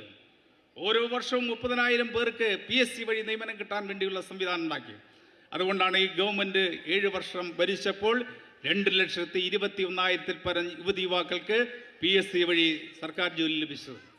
അവിടെ സർക്കാർ ജോലി കൊണ്ട് മാത്രം എല്ലാവർക്കും ജോലി ലഭിക്കുമെന്നുള്ള സങ്കല്പമൊന്നും ഗവൺമെൻറ്റില്ല. അതുകൊണ്ടാണ് മറ്റ് മേഖലയിൽ തൊഴിലുണ്ടാക്കുക എന്നുള്ള നിലപാട് സ്വീകരിച്ചത്. അതുകൊണ്ടാണ് വ്യവസായ സംരംഭകർക്ക് കൂടുതൽ അവസരങ്ങൾ ഉണ്ടാക്കാൻ വേണ്ടിയുള്ള നടപടി സ്വീകരിച്ചത്. വ്യവസായ സൗഹൃദ അന്തരീക്ഷം നമ്മുടെ കേരളത്തെക്കുറിച്ച് ആദ്യം ഉണ്ടായിരുന്ന പരാതി വ്യവസായം തുടങ്ങാൻ പറ്റുന്ന മണ്ണല്ല. എന്നാൽ വ്യവസായ സൗഹൃദ അന്തരീക്ഷം ഉണ്ടാക്കി 2022-23 സംരംഭക വർഷമായിട്ട് ആചരിക്കണമെന്ന് ബഹുമാനായ വ്യവസായ മന്ത്രി ഇവിടെ പ്രഖ്യാപിക്കുകയുണ്ടായി. അദ്ദേഹം എന്ന് പറഞ്ഞു, 1,00,000 സംരംഭങ്ങൾ തുടങ്ങാൻ വേണ്ടിയുള്ള നടപടി സ്വീകരിക്കുമെന്നാണ്. ഇപ്പോൾ നാം പരിശോധിക്കുമ്പോൾ 1,85,000 പരം സംരംഭങ്ങൾ നമ്മുടെ ഈ കൊച്ചു കേരളത്തിൽ ആരംഭിക്കാൻ കഴിഞ്ഞു എന്ന് പറഞ്ഞാൽ അത് ചെറിയ കാര്യമല്ല. അതുവഴി ഏകദേശം 4,00,000 പേർക്കാണ് തൊഴിലവസരങ്ങൾ ഉണ്ടാക്കി കൊടുത്തത്. അങ്ങനെ 4,00,000 പേർക്ക് ഇപ്പോൾ തൊഴിലവസരങ്ങൾ ഉണ്ടാക്കി കൊടുത്തിരിക്കുകയാണ്. അതുപോലെ തന്നെയാണ് കേരള നോളജ് എക്കണോമി മിഷന്റെ ആഭിമുഖ്യത്തിൽ ഇവിടെ തൊഴിൽ കൊടുക്കാൻ വേണ്ടിയുള്ള നടപടികൾ ആരംഭിച്ചു. അതിൻ്റെ രജിസ്ട്രേഷൻ എല്ലാം പൂർത്തീകരിച്ചു. 2026 ആകുമ്പോഴേക്കും നമ്മുടെ കേരളത്തിലെ ഏകദേശം 20,00,000 യുവതി യുവാക്കൾക്ക് ജോലി കൊടുക്കാൻ വേണ്ടിയുള്ള നടപടിയാണ് സ്വീകരിക്കുന്നത്. സ്റ്റാർട്ടപ്പ് മിഷനിലൂടെ നിരവധി ആളുകൾക്ക് പുതിയ സംരംഭങ്ങൾ ആരംഭിക്കാനുള്ള സൗകര്യം ചെയ്തു കൊടുക്കുന്നതോടൊപ്പം തന്നെയാണ് കേരള നോളജ് എക്കണോമി മിഷന്റെ ആഭിമുഖ്യത്തിൽ ഇത്തരം തൊഴിൽ കൊടുക്കാൻ വേണ്ടിയുള്ള നടപടി സ്വീകരിക്കുന്നത്. അങ്ങനെ ഓരോ രംഗത്തും തൊഴിൽ കൊടുക്കാൻ വേണ്ടിയുള്ള നടപടികൾ സ്വീകരിച്ചു വരിക. കാർഷിക രംഗത്ത് വലിയ മാറ്റമാണ് ഉണ്ടാക്കുന്നത്. നമ്മുടെ പ്രഭാത സദസ്സുകളിലെല്ലാം തന്നെ, ആ പ്രഭാത യോഗങ്ങളിലെല്ലാം യുവാക്കൾ പുതിയ മേഖലയിലേക്ക്, കാർഷിക മേഖലയിലേക്ക് കടന്നു വരികയാണ്. അങ്ങനെ കാർഷിക രംഗത്തും കൂടുതൽ തൊഴിലവസരങ്ങൾ ഉണ്ടാക്കാൻ കഴിയുന്ന സംവിധാനങ്ങൾ ഉണ്ടാക്കുകയാണ്. അപ്പോൾ തൊഴിൽ എന്നുള്ള മലയാളി യുവതി യുവാക്കളുടെ സങ്കല്പം നമുക്ക് പൂർത്തീകരിക്കാൻ കഴിയുന്ന സ്ഥിതിയിലേക്ക് പോവുകയാണ്. അങ്ങനെ നാടിനെ എല്ലാ മേഖലയിലും മാറ്റിമറിക്കാൻ വേണ്ടിയുള്ള ഇടപെടലാണ് നമ്മുടെ ഗവൺമെൻറ് കഴിഞ്ഞ 7.5 വർഷമായി നമ്മുടെ ബഹുമാനായ മുഖ്യമന്ത്രി ശ്രീ പിണറായി വിജയൻ്റെ നേതൃത്വത്തിൽ നടത്തിക്കൊണ്ടിരിക്കുന്നത്. അത് നല്ലപോലെ എതിരാളികളും മനസ്സിലാക്കുന്നുണ്ട്. ഈ ഗവൺമെൻറ് ഇതുപോലെ തന്നെ മുന്നോട്ട് പോവുകയാണെങ്കിൽ ഒരുപക്ഷെ അവരൊന്നും പ്രതീക്ഷിക്കാത്തൊരു കാര്യമാണ് 2021 സംഭവിച്ചത്. 2016 മുതൽ 2021 വരെ ഭരിച്ച ഇടതുപക്ഷ മുന്നണി ഗവൺമെൻറ്റിനെതിരായിക്കൊണ്ട് ഒരുപാട് കലാപങ്ങൾ ഉണ്ടാക്കാൻ ശ്രമിച്ചു, ഒരുപാട് ആക്ഷേപങ്ങൾ ചൊരിയാൻ ശ്രമിച്ചു. നമ്മുടെ ബഹുമാനീയനായ മുഖ്യമന്ത്രിയെ തന്നെ ടാർഗറ്റ് ചെയ്തുകൊണ്ടുള്ള വലിയ അന്വേഷണങ്ങൾ നടന്നു. അതോടുകൂടി ഇടതുപക്ഷ മുന്നണി ഗവൺമെൻറ് തകർന്നു പോകും എന്നാണ് അവരെല്ലാം സങ്കല്പിച്ചത്, അവരെല്ലാം ആഗ്രഹിച്ചതാണ്. പക്ഷേ കേരളത്തിലെ ജനങ്ങൾ ഈ ഗവൺമെൻറ് തകർന്നു പോകട്ടെ എന്നല്ല ആഗ്രഹിച്ചത്. ഈ ഗവൺമെൻറ് ജനങ്ങൾക്ക് നൽകിയ വാഗ്ദാനങ്ങൾ നടപ്പിലാക്കുന്നതോടൊപ്പം തന്നെ ഓരോ പ്രതിസന്ധി ഘട്ടത്തിലും ആ പ്രതിസന്ധികളെ അതിജീവിക്കാനും ജനങ്ങളോടൊപ്പം നിൽക്കാനും തയ്യാറായ ഗവൺമെൻറ്റാണ് എന്ന് നല്ലപോലെ തിരിച്ചറിഞ്ഞുകൊണ്ടാണ് 2021 തെരഞ്ഞെടുപ്പിൽ ഈ ഗവൺമെന്റിനെ കൂടുതൽ ഭൂരിപക്ഷത്തോടു കൂടി വീണ്ടും അധികാരത്തിലെത്തിച്ചത്. ആരും പ്രതീക്ഷിക്കാത്തൊരു കാര്യമാണ്. ആ ഗവൺമെന്റ് അതിനേക്കാൾ മെച്ചപ്പെട്ട രീതിയിലാണ് ഇപ്പോൾ പ്രവർത്തനമായിട്ട് മുന്നോട്ട് പോകുന്നത്. ഇങ്ങനെ പോയാൽ ഞങ്ങൾക്ക് ഭരണത്തിലെത്തുക, ആ സ്വപ്നം കസേരയിലിരിക്കുക. ചിലർ പറയുന്നുണ്ടല്ലോ ആ സിംഹാസനം എന്നൊക്കെ പറഞ്ഞ് നമ്മുടെ ബഹുമാനായ മുഖ്യമന്ത്രിയെ കളിയാക്കുന്നുണ്ടോ. അവർക്ക് ആ സിംഹാസനത്തിൽ ഇരിക്കാൻ കഴിയില്ല എന്ന തിരിച്ചറിവാണ് നമ്മുടെ കേരളത്തിൽ കലാപം ഉണ്ടാക്കാൻ വേണ്ടി ശ്രമിച്ചുകൊണ്ടിരിക്കുന്നതെന്ന് നാം തിരിച്ചറിയണം. ആ കലാപങ്ങളെ എല്ലാം തന്നെ ഇല്ലാതാക്കാൻ വേണ്ടിയുള്ള വലിയ പരിശ്രമം നമുക്ക് നടത്താൻ വേണ്ടി കഴിയണം. നമ്മുടെ കേരളത്തെ കലാപഭൂമിയാക്കി മാറ്റാൻ വലിയ ശ്രമങ്ങൾ എല്ലാ ഭാഗത്തും ഉണ്ടാകുന്നുണ്ട്. അത് ജനങ്ങൾ നല്ലപോലെ തിരിച്ചറിയണം. ഇവിടെ കലാപം ഉണ്ടാക്കുക എന്നുള്ളതല്ല ഗവൺമെൻറ് ലക്ഷ്യം, ഇവിടെ സമാധാന അന്തരീക്ഷം ഉണ്ടാക്കുക എന്നുള്ളതാണ് ഗവൺമെൻറ് ലക്ഷ്യം. നാടിനെ പുരോഗതിയിലേക്ക്, ജനങ്ങളെ നന്മയിലേക്ക് നയിക്കുക എന്നുള്ളതാണ്. കക്ഷി രാഷ്ട്രീയ ജാതി മത വ്യത്യാസം മറന്നുകൊണ്ട് നമ്മുടെ കേരളത്തിൻ്റെ അഭിമാനം ഉയർത്തിപ്പിടിക്കുക എന്നുള്ളതാണ് നമ്മുടെ ലക്ഷ്യം. ആ അഭിമാനം ഉയർത്തിപ്പിടിക്കുന്നതിന് വേണ്ടിയുള്ള നിർദ്ദേശങ്ങളുമായിട്ടാണ് നമ്മുടെ പ്രിയപ്പെട്ട മുഖ്യമന്ത്രിയുടെ നേതൃത്വത്തിൽ ഈ നവകേരള സദസ്സ് ഇവിടെ എത്തിച്ചേർന്നിരിക്കുന്നത്. ഈ നവകേരള സദസ്സ് ഇവിടെ എത്തിച്ചേരുമ്പോൾ നമുക്ക് അഭിമാനത്തോടു പറയാൻ കഴിയും, വാമനപുരം മണ്ഡലം കഴിഞ്ഞ 5 വർഷക്കാലം കൊണ്ട് ആയിരക്കണക്കിന് കോടി രൂപയുടെ വികസന പ്രവർത്തനം നടത്തുകയും ഇപ്പോൾ വീണ്ടും ആയിരക്കണക്കിന് കോടി രൂപയുടെ വികസന പ്രവർത്തനങ്ങൾ നടത്തിക്കൊണ്ടിരിക്കുകയാണ് നമ്മുടെ MLAയുടെ നേതൃത്വത്തിൽ. തീർച്ചയായിട്ടും ഈ നാട് ഇതെല്ലാം നല്ലപോലെ തിരിച്ചറിയണം. നാടിൻ്റെ നന്മയ്ക്ക് വേണ്ടിയാണ് ഇടതുപക്ഷ ജനാധിപത്യ മുന്നണി പ്രവർത്തിച്ചു കൊണ്ടിരിക്കുന്നത് എന്നുള്ളത് നല്ലപോലെ തിരിച്ചറിയണം. വർഗീയ ധ്രുവീകരണം ഉണ്ടാക്കാൻ വേണ്ടിയല്ല ശ്രമിക്കുന്നത്. വർഗീയ ധ്രുവീകരണത്തിലൂടെ, ജാതി ധ്രുവീകരണത്തിലൂടെ നേട്ടം കൊയ്യാൻ വേണ്ടിയാണ് സംഘപരിവാർ ശ്രമിച്ചുകൊണ്ടിരിക്കുന്നത്. എന്നാൽ കേരളത്തിലെ ജനങ്ങളുടെ ജീവത്തായ പ്രശ്നങ്ങൾക്ക് പരിഹാരം ഉണ്ടാക്കാൻ വേണ്ടിയാണ് ഇടതുപക്ഷ മുന്നണി കക്ഷി രാഷ്ട്രീയ ജാതി മത ചിന്താഗതികൾക്ക് അതീതമായിക്കൊണ്ട് പ്രവർത്തിച്ചുകൊണ്ടിരിക്കുന്നതെന്ന് തിരിച്ചറിയാനും ഏത് പ്രതിസന്ധി ഉണ്ടായാലും ആ പ്രതിസന്ധിയെല്ലാം അതിജീവിക്കാൻ കഴിയുന്ന നമ്മുടെ കേരളത്തിൻ്റെ ബഹുമാന്യായ മുഖ്യമന്ത്രി, നമ്മുടെ ആത്മാഭിമാനായ മുഖ്യമന്ത്രി നമുക്ക് കരുത്തേകും എന്നുള്ള കാര്യവും കൂടി ഈ സന്ദർഭത്തിൽ സൂചിപ്പിച്ചുകൊണ്ട് ഇവിടെ എത്തിച്ചേർന്നിരിക്കുന്ന ആയിരക്കണക്കിന് വരുന്ന സഹോദരന്മാരെ, നിങ്ങൾ ഞങ്ങൾക്ക് നൽകുന്ന ഈ പിന്തുണയ്ക്ക് നിങ്ങളോടുള്ള നന്ദിയും കടപ്പാടും രേഖപ്പെടുത്തുന്നതോടൊപ്പം തന്നെ സംസ്ഥാന ഗവൺമെന്റിന് വേണ്ടി നിങ്ങളെ അഭിവാദ്യം ചെയ്തുകൊണ്ട് ഞാൻ എൻ്റെ ചെറിയ വാക്കിൽ നിർത്തുന്നു. അഭിവാദ്യങ്ങൾ നേർന്നുകൊള്ളുന്നു. പ്രിയപ്പെട്ടവരെ, ചിലരൊക്കെ എഴുന്നേൽക്കുന്നുണ്ട്. ഞങ്ങൾക്കറിയാം 2 മണി മുതൽ നിങ്ങൾ ഇവിടെ ഇരിക്കുകയാണ്. പക്ഷേ റോഡിലിറങ്ങിയാൽ ഇതിൻ്റെ ഇരട്ടി ആളുകൾ റോഡിൽ ബ്ലോക്കായി നിൽക്കുകയാണ്. നമ്മുടെ വാഹനങ്ങൾ ഉൾപ്പെടെ കൊണ്ടുപോകാൻ കഴിയില്ല. അതുകൊണ്ട് യോഗം തീരുന്നവരെ എല്ലാവരും അവരവരുടെ സീറ്റുകളിൽ ഇരിക്കണം. നിങ്ങൾ എഴുന്നേറ്റ് പോയാൽ പകരമുള്ള ആളുകൾക്ക് അവിടെ വന്നിരിക്കാനുള്ള സൗകര്യവും കിട്ടുന്നില്ല. അതുകൊണ്ട് ഈ യോഗം അവസാനിക്കുന്നതുവരെ മുഖ്യമന്ത്രിയുടെ പ്രസംഗം എല്ലാവരും ആകാംക്ഷയോടെ കാത്തിരിക്കുകയാണ്. അതിനിടയ്ക്ക് 1-2 പേര് എഴുന്നേൽക്കുന്ന ഒരു രീതി ഉണ്ടാകരുത് എന്ന് അഭ്യർത്ഥിക്കുകയാണ്.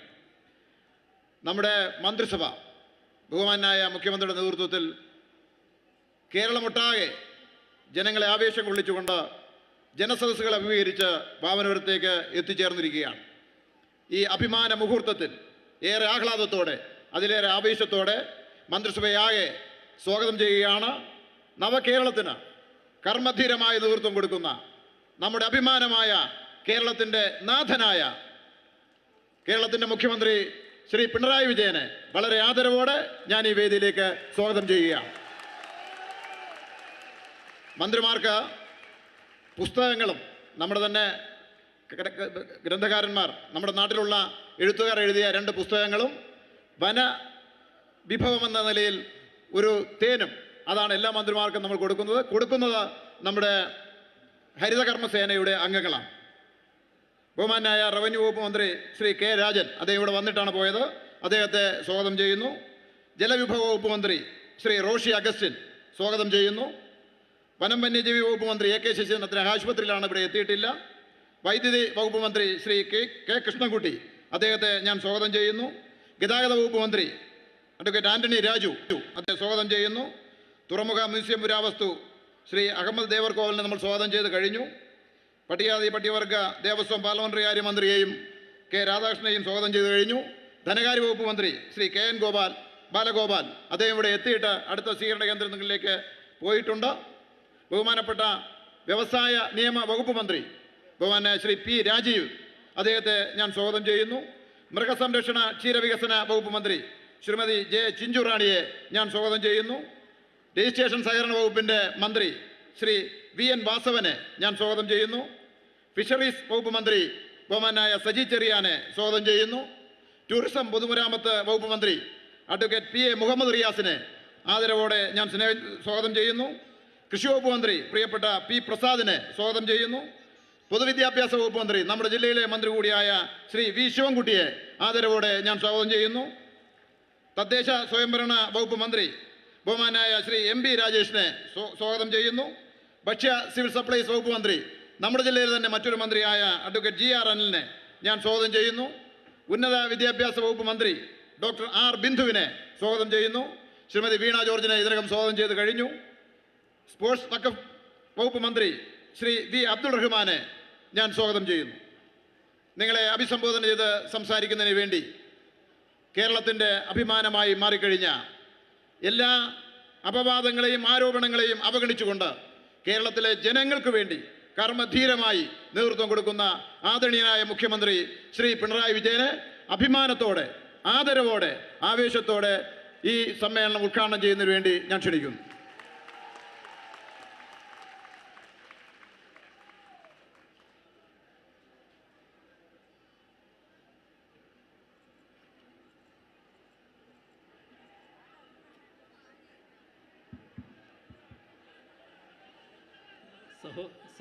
സഹോദരന്മാരെ,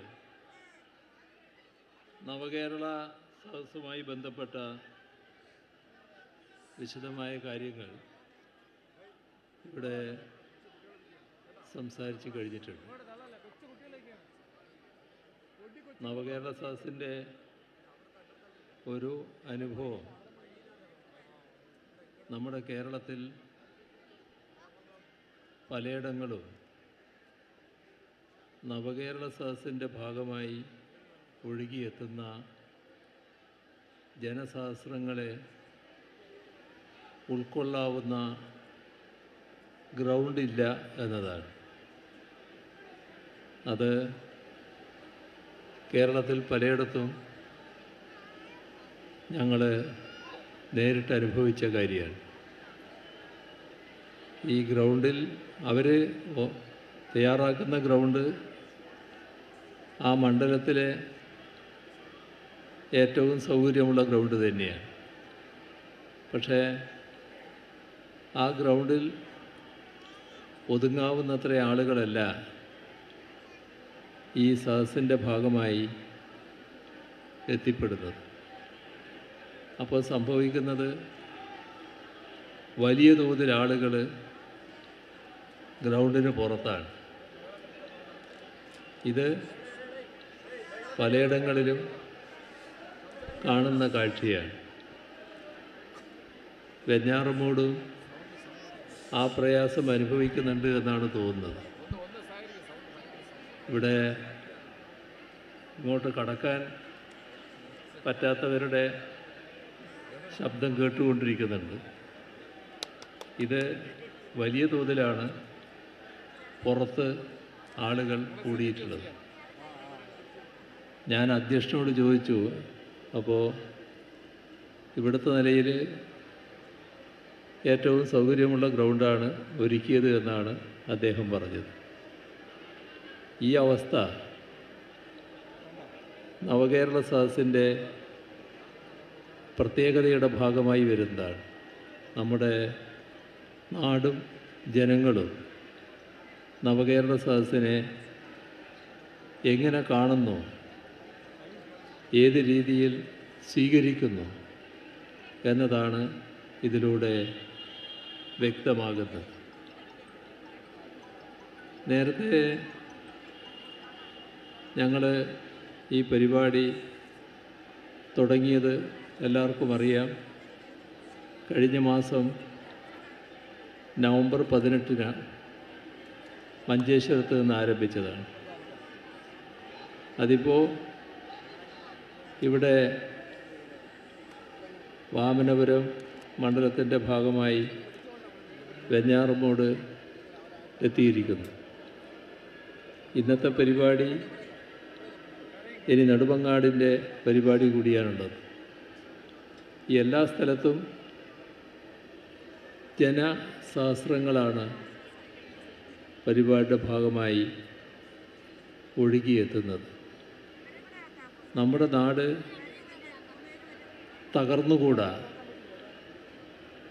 നമ്മുടെ നാടിനെ തകരാൻ അനുവദിക്കില്ല. ഇതാണ് ജനങ്ങൾ ഈ സദസ്സിലൂടെ പ്രഖ്യാപിക്കുന്ന കാര്യം. ഈ സദസ്സിൻ്റെ ഭാഗമായി ഞങ്ങൾ ഉദ്ദേശിച്ചത് കേരളത്തിൻ്റെ ഇന്നത്തെ അവസ്ഥ ജനസമക്ഷം അവതരിപ്പിക്കലാണ്. അതിൽ പ്രധാനമായ ഭാഗം നമ്മുടെ സംസ്ഥാനത്തിൻ്റെ മുന്നോട്ടു പോക്കിനെ തടയുന്ന കേന്ദ്ര സർക്കാരിൻ്റെ സമീപനമാണ്. ആ കാര്യത്തിൽ കേരളം ഒറ്റക്കെട്ടായി മാറിയിരിക്കുകയാണ്. അനുവദിക്കില്ല എന്ന ബോധ്യത്തോടെ തന്നെയാണ് പതിനായിരങ്ങൾ ഈ പരിപാടിയുടെ ഭാഗമായി മാറുന്നത്. ഇവിടെ പരിപാടി സ്ഥലത്തെത്തുന്നവർ മാത്രമല്ല, നമ്മൾ ഒരു പരിപാടി സ്ഥലത്ത് നിന്ന് മറ്റൊരു പരിപാടി സ്ഥലത്തേക്ക് പോകുമ്പോൾ വഴിയോരത്ത് ആയിരക്കണക്കിന് ആളുകളെയാണ് കാണാൻ കഴിയുന്നത്. അത് പ്രത്യേകം സംഘടിപ്പിച്ച ഒന്നല്ല. ഓരോ വീട്ടിൻ്റെയും മുന്നിൽ ആ വീട്ടിലുള്ളവരെത്തിപ്പെടുന്നു. ഓരോ കടയുടെയും മുന്നിൽ ആളുകളുണ്ട്. ഓരോ സ്ഥാപനത്തിൻ്റെയും മുന്നിൽ ആളുകളുണ്ട്. ഓരോ കവലയിൽ വലിയ തോതിൽ ആളുകളുണ്ട്. ചെറിയൊരു പട്ടണ പ്രദേശമൊക്കെ ആണെങ്കിൽ അവിടെ നൂറുകണക്കിന് ആളുകളാണ് കൂടുന്നത്. അങ്ങനെ ആയിരങ്ങൾ ഈ വഴിയോരങ്ങളിലാകെ ഈ യാത്രയെ കാത്തു നിൽക്കുന്നു. യാത്രക്ക് ആശീർവാദവും പിന്തുണയും നൽകുന്നു. ഇതാണ് നാടിൻ്റെ വികാരം. നമ്മുടെ നാട് തകർന്നുകൂടാ. തകർക്കാൻ ആരെയും അനുവദിക്കില്ല.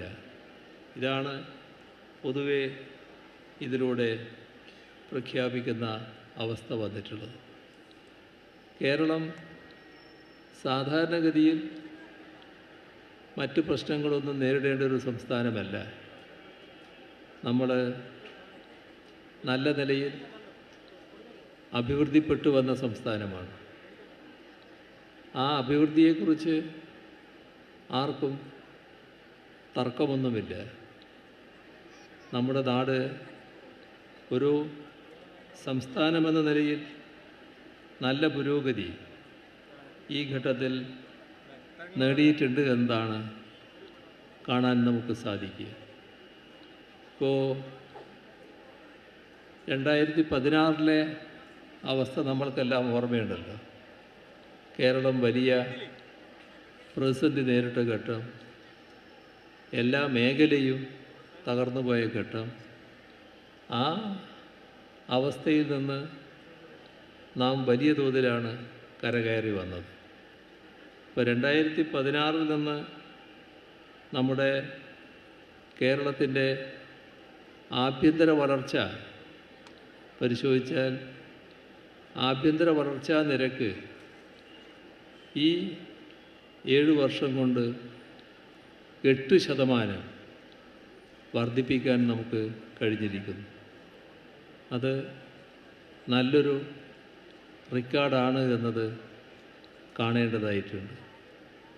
നമ്മുടെ നാട് പിറകിലല്ല, പിറകോട്ട് പോവുകയല്ല, പിറകിൽ പോയ സ്ഥലത്ത് നിന്ന് നല്ല മുന്നേറ്റം നേടാൻ നമുക്ക് കഴിഞ്ഞിരിക്കുന്നു. അതോടൊപ്പം തന്നെ നമ്മുടെ നാടിൻ്റെ തനത് വരുമാനം അത് അതിശയകരമായ രീതിയിലുള്ള വർധനവുണ്ടാക്കാൻ 7 വർഷം കൊണ്ട് നമുക്ക് കഴിഞ്ഞിട്ടുണ്ട്. 7 വർഷത്തെ വർധനവിൻ്റെ തോത് നോക്കിയാൽ 41% വർധനവാണ് നമുക്ക് ഉണ്ടാക്കാൻ കഴിഞ്ഞത്. ഒരു സംസ്ഥാനമെന്ന നിലക്ക് അഭിമാനകരമായ വളർച്ച നിരക്കാണത്. അതോടൊപ്പം കേരളത്തിൻ്റെ മൊത്തം ആഭ്യന്തര ഉൽപ്പാദനം 2016 5 ലക്ഷം കോടിയിൽ പരം രൂപയുടേതായിരുന്നു. എന്നാൽ അത് ഈ 23 ആകുമ്പോൾ നമ്മൾ എത്തി നിൽക്കുന്നത് 10 ലക്ഷം കോടിയിൽ പരം രൂപയുടെ ആഭ്യന്തര ഉൽപ്പാദനം നമുക്കുണ്ട് എന്ന നിലക്കാണ്. ഇങ്ങനെ സംസ്ഥാനത്തിൻ്റെ പുരോഗതി അത് വ്യക്തമായ കണക്കുകളിലൂടെ കാണാൻ നമുക്ക് കഴിയാണ്. അതോടൊപ്പം പ്രതിശീർഷ വരുമാനം രാജ്യത്ത് നല്ല തോതിൽ വർദ്ധിപ്പിക്കാൻ കഴിഞ്ഞത് ചുരുക്കം സംസ്ഥാനങ്ങൾക്ക് മാത്രമാണ്. ആ ചുരുക്കം സംസ്ഥാനങ്ങളിൽ ഒന്ന് കേരളമാണ്.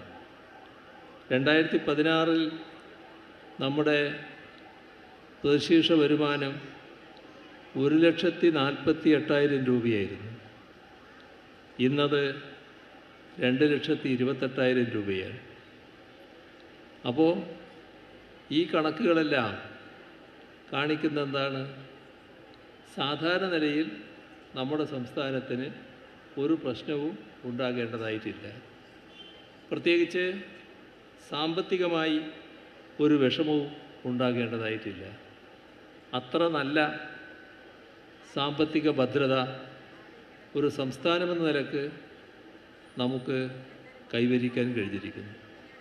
പക്ഷേ നാം അസാധാരണമായ സാമ്പത്തിക പ്രയാസമാണ് അനുഭവിക്കുന്നത്.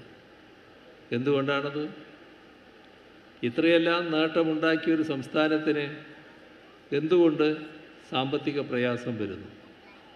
ആ പരിശോധന നാം എല്ലാവരും നടത്തേണ്ടതുണ്ട്. അതിലേക്ക് കടന്നാൽ കാണാൻ കഴിയുക സംസ്ഥാനത്തിൻ്റെ മൊത്തം വരുമാനം അതിൽ ഒരു ഘടകം മാത്രമാണ് സംസ്ഥാനമുണ്ടാക്കുന്ന വരുമാനം. ഈ സംസ്ഥാനമുണ്ടാക്കുന്ന വരുമാനത്തോടൊപ്പം മറ്റ് ഘടകങ്ങൾ കൂടി ചേരുമ്പോഴാണ് സംസ്ഥാനത്തിൻ്റെ മൊത്തം വരുമാനമാകുക. ആ മറ്റ് ഘടകങ്ങളിൽ ഏറ്റവും പ്രധാനപ്പെട്ടത് കേന്ദ്ര ഗവൺമെൻറ്റിന് ലഭിക്കേണ്ട വിഹിതങ്ങളാണ്. അത് ഏതെങ്കിലും തരത്തിലുള്ള ഔദാര്യത്തിൻ്റെ പ്രശ്നമല്ല, ഏതെങ്കിലും തരത്തിലൊരു ദയോടെ കിട്ടേണ്ട കാര്യമല്ല. ഏത് സംസ്ഥാനത്തിനും അവകാശപ്പെട്ട കാര്യം നമുക്കും ലഭിക്കേണ്ടതുണ്ട്. ഇപ്പോൾ നികുതി വിഹിതം, നികുതി ഏറെക്കുറെ പൂർണ്ണമായി കേന്ദ്ര ഗവൺമെൻറ് കയ്യിലാണ് വരുമാനം വരുന്നത്. ആ വരുമാനം സംസ്ഥാനങ്ങൾക്ക് വീതിച്ച് നൽകണം. പക്ഷേ കേന്ദ്ര ഗവൺമെൻറ് ഇക്കാര്യത്തിൽ ഒരു സുതാര്യതയും പാലിക്കുന്നില്ല. എത്രയാണ് മൊത്തം വരുമാനം പറയാൻ തയ്യാറല്ല. സംസ്ഥാനങ്ങൾക്ക് വീതിക്കുന്ന രീതി എന്താണ് അതും പറയാൻ തയ്യാറില്ല. തോന്നുംപടി കാര്യങ്ങൾ നിർവഹിക്കുകയാണ്. അങ്ങനെ വരുമ്പോൾ എന്ത് സംഭവിക്കുന്നു? ഇഷ്ടക്കാർക്ക് അധികം കൊടുക്കും, നമുക്ക് അർഹതയുള്ളതുമല്ല ഇല്ല, നല്ല കുറവ് അതിൽ വരുത്തുന്നു. അപ്പോൾ കേരളത്തിൻ്റെ കയ്യിലെത്തേണ്ട പണത്തിലാണ് കുറവ് സംഭവിക്കുന്നത്. ഇതോടൊപ്പം തന്നെ നമ്മുടെ സംസ്ഥാനത്തിന് അർഹതയുള്ളതാണ് റവന്യൂ കമ്മി ഗ്രാൻറ്റ്. ഈ റവന്യൂ കമ്മി ഗ്രാൻറ്റിൻ്റെ കാര്യത്തിൽ വലിയ കുറവ് സംസ്ഥാനത്തിന് വന്നിരിക്കുന്നു. ഇത്തരം കാര്യങ്ങളിലൊക്കെ ഉണ്ടാകുന്ന മറ്റൊരു പ്രത്യേകത, ധനകാര്യ കമ്മീഷനുകളെ കേന്ദ്ര ഗവൺമെൻറ് സമ്മർദ്ദത്തിലാക്കുകയാണ്. ഇപ്പോൾ നമ്മുടെ സംസ്ഥാനത്തിന് ലഭിക്കേണ്ട വിഹിതത്തിൽ വലിയ കുറവ് വരുമ്പോൾ കയ്യിലെത്തേണ്ട പണമാണ് ഇല്ലാതാകുന്നത്. ഇതുകൊണ്ടും തീരുന്നില്ല. സംസ്ഥാനവും കേന്ദ്രവും കൂടി നടപ്പാക്കുന്ന പദ്ധതികളുണ്ട്. ആ പദ്ധതികൾ സാധാരണ സംസ്ഥാന ഗവൺമെൻറ് പണം ചെലവിടും. ആ ചെലവിട്ട പണത്തിൽ കേന്ദ്രവിഹിതം പിന്നീട് കേന്ദ്രത്തിൽ നിന്ന് വാങ്ങും. ഇവിടെ ആ കേന്ദ്രവിഹിതം കുടിശ്ശികയാക്കി കളിയാണ്, നൽകാൻ തയ്യാറാകുന്നില്ല.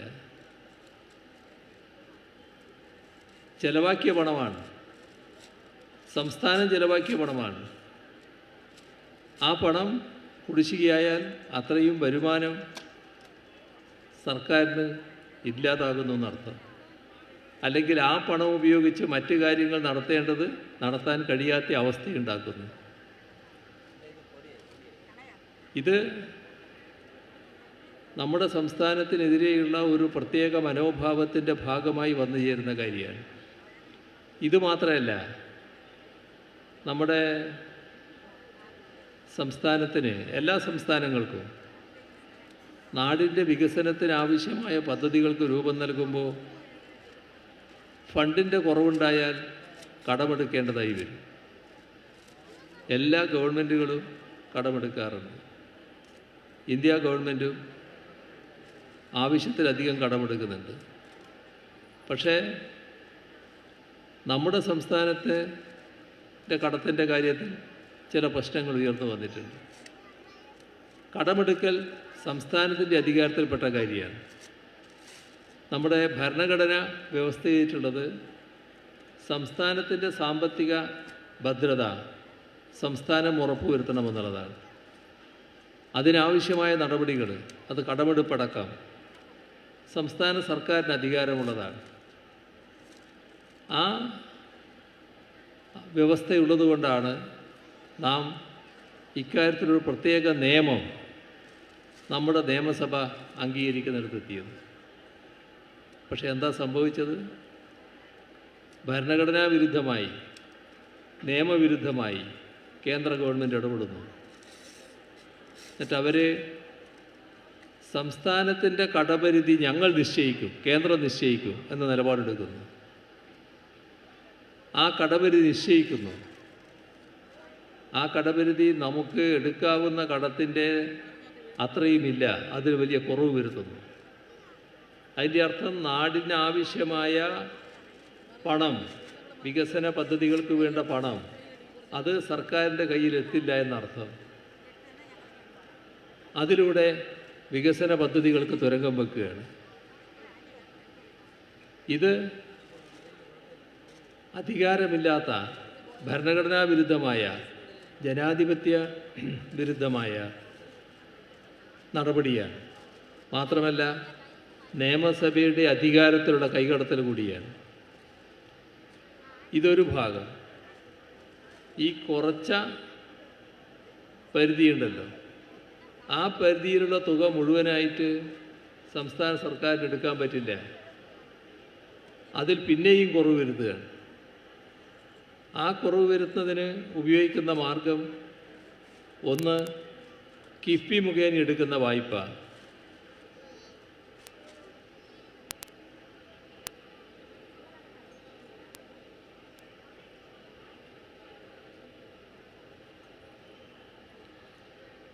കേന്ദ്ര ഗവൺമെൻറ് പറയുന്നത് കിഫ്ബി മുഖേന എടുക്കുന്ന വായ്പ നമ്മുടെ സംസ്ഥാനത്തിൻ്റെ കടമെടുപ്പ് പരിധിയിൽ ഉൾപ്പെടുത്തുന്നതാണ്. കിഫ്ബി നമുക്കറിയാലോ, നമ്മുടെ നാടിന് ഒരുപാട് മേഖലയിൽ വികസനം വരേണ്ടതുണ്ടായിരുന്നു. അതിനുള്ള ശേഷി നമ്മുടെ ഖജനാവിനില്ല. അപ്പോൾ ബജറ്റിലൂടെ മാത്രമായിട്ട് ഈ എല്ലാ കാര്യങ്ങളും നിർവഹിക്കാൻ പറ്റാത്ത അവസ്ഥ.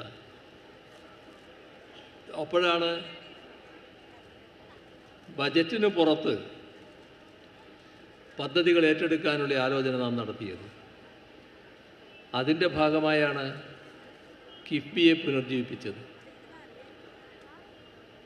അതിൻ്റെ അനുഭവം ആകെ ഞാൻ പറയേണ്ടതില്ലല്ലോ, നാട്ടിലെല്ലായിടെയും ഉള്ളതാണല്ലോ. വിദ്യാഭ്യാസ രംഗത്ത് വന്ന മാറ്റം, ആരോഗ്യ രംഗത്ത് വന്ന മാറ്റം, ഗതാഗത രംഗത്ത് വന്ന മാറ്റം, വിവിധ പദ്ധതികൾ നടപ്പിലാക്കുന്നതിനുള്ള പങ്ക്. പക്ഷേ നാം ഓർക്കേണ്ടത്, ഏത് നല്ല കാര്യം വരുമ്പോഴും കേരളത്തിൽ കോൺഗ്രസ് അതിനെതിരായി വരാറുണ്ട്. UDF അതിനെ എതിർക്കും. കിഫ്ബി വന്നപ്പോൾ അതിശക്തമായ എതിർപ്പായിരുന്നു കോൺഗ്രസും UDF നടത്തിയത്. വലിയ പരിഹാസം, പുച്ഛം. നിങ്ങൾ അതിമോഹമാണ് പറയുന്നത്. ഏതായിരുന്നു അതിമോഹം? നമ്മളന്ന് പറഞ്ഞു,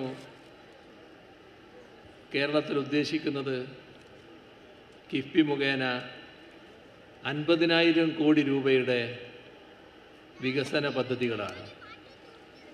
പ്രധാനമായും പശ്ചാത്തല സൗകര്യ വികസനം. അതിനെയായിരുന്നു പരിഹാസം. മലർപ്പൊടിക്കാരൻ്റെ സ്വപ്നം, എവിടുന്ന് പണം കിട്ടാൻ, ആര് തരും? അങ്ങനെയുള്ള കാര്യങ്ങൾ മാത്രമല്ല, കിഫ്ബിയെ നഖശികാന്തം എതിർക്കുന്ന നിലയെടുത്തു. വായ്പ എടുക്കുന്നത് തടയാനുള്ള നീക്കങ്ങളിലേക്ക് എത്തുന്ന തരത്തിലുള്ള എതിർപ്പുകളാണ് ഉയർന്നു വന്നത്. പക്ഷേ നമ്മുടെ അനുഭവം എന്താ? 5 വർഷം തികഞ്ഞപ്പോൾ 2021 ആ ഗവൺമെൻറ്റിൻ്റെ 5 വർഷം തികയുന്നത്. നമ്മൾ 50,000 കോടി രൂപയുടെ പദ്ധതികൾ ഏറ്റെടുക്കുമെന്ന് പറഞ്ഞത് 49,000 കോടിയായിപ്പോയോ? അല്ല, ചെറിയ കുറവ് വന്നോ? 2021 കണ്ടത് 62,000 കോടി രൂപയുടെ പദ്ധതി നമ്മൾ ഈ സംസ്ഥാനത്ത് ഏറ്റെടുത്തു എന്നുള്ളതാണ്. എല്ലായിടങ്ങളിലും കാണുകപ്രതിയല്ലേ ആ വികസന പ്രവർത്തനങ്ങൾ ഉണ്ടായിരുന്നത്. ഇപ്പോൾ അതിനുശേഷവും തുടരുന്നു. ഇപ്പോൾ എവിടെയെത്തി? 83,000 കോടി രൂപയുടെ വികസന പദ്ധതികൾ. അപ്പോൾ നാടിൻ്റെ വികസനം നടന്നുകൂടാ എന്ന് ആഗ്രഹിക്കുന്നവർക്ക് ഇതൊരു പൊല്ലാപ്പാണ്. നാടിന് വികസനം വരാൻ പാടില്ല എന്ന ചിന്തയാണ് കേരളത്തിൽ കോൺഗ്രസ്സിനുള്ളത്. അതിൻ്റെ ഭാഗമായാണ് അവർ ഇത്തരം കാര്യങ്ങളെ ശക്തമായി എതിർക്കുന്നത്. വലിയ എതിർപ്പ്. ഇപ്പോൾ വേണ്ട എന്നാണ്. ഇപ്പോൾ വേണ്ട എന്ന നിലയാണെങ്കിൽ കേരളത്തിൽ നാം ഉണ്ടാക്കിയ പുരോഗതി ഏതെങ്കിലും തരത്തിലുണ്ടാകുമായിരുന്നു. ഓരോ രംഗവും എടുത്താൽ അഭിമാനകരമായ പുരോഗതിയല്ലേ നമുക്കുണ്ടാക്കാൻ കഴിഞ്ഞത്. ആ പുരോഗതി വേണ്ട എന്ന് വെച്ചാൽ നമ്മുടെ നാട് തകർന്നു പോയിട്ടുണ്ടാവില്ലേ? ചെറിയ തകർച്ചയായിരിക്കില്ലല്ലോ. അത്തരമൊരു തകർച്ച വന്നാൽ പിന്നെ അത് പരിഹരിച്ച് മുന്നോട്ട് പോകൽ പ്രയാസമാകുമല്ലോ. ആ തകർച്ചയുടെ ഭാഗമായി തന്നെ കുറേ കാലം കഴിയല്ലോ. അത് നമ്മുടെ നാടിനോട് ചെയ്യുന്ന ക്രൂരതയല്ലേ. പക്ഷേ നാടിൻ്റെ വികസനത്തിനുതകുന്ന ഏതെങ്കിലും ഒരു പദ്ധതിയുടെ കാര്യത്തിൽ കോൺഗ്രസ്സിന് അതിനോടൊപ്പം നിൽക്കാൻ കഴിഞ്ഞോ? അതാണല്ലോ വേറൊരു കാര്യം നമ്മൾ ഇതോടൊപ്പം ആലോചിക്കേണ്ടത്. അപ്പോൾ കേന്ദ്രത്തിൻ്റെ ഭാഗത്ത് നിന്ന് ഉണ്ടാകുന്ന ഉടക്ക്, ഇവിടെ അതിനെ ചോദ്യം ചെയ്യേണ്ട കോൺഗ്രസ്, UDF ആ കേന്ദ്ര മനസ്സിനോടൊപ്പം നിന്ന് കാര്യങ്ങൾ നീക്കുകയാണ്. ഇതും നമ്മുടെ ദുരനുഭവത്തിൽപ്പെട്ടതാണല്ലോ. കിഫ്ബി മാത്രമല്ല, നമ്മുടെ സാമൂഹ്യക്ഷേമ പെൻഷൻ 1600 രൂപയാണല്ലോ നമ്മൾ സാമൂഹ്യക്ഷേമ പെൻഷനായി കൊടുക്കുന്നത്. കേന്ദ്ര ഗവൺമെൻറ് അതിനോട് താല്പര്യമില്ല.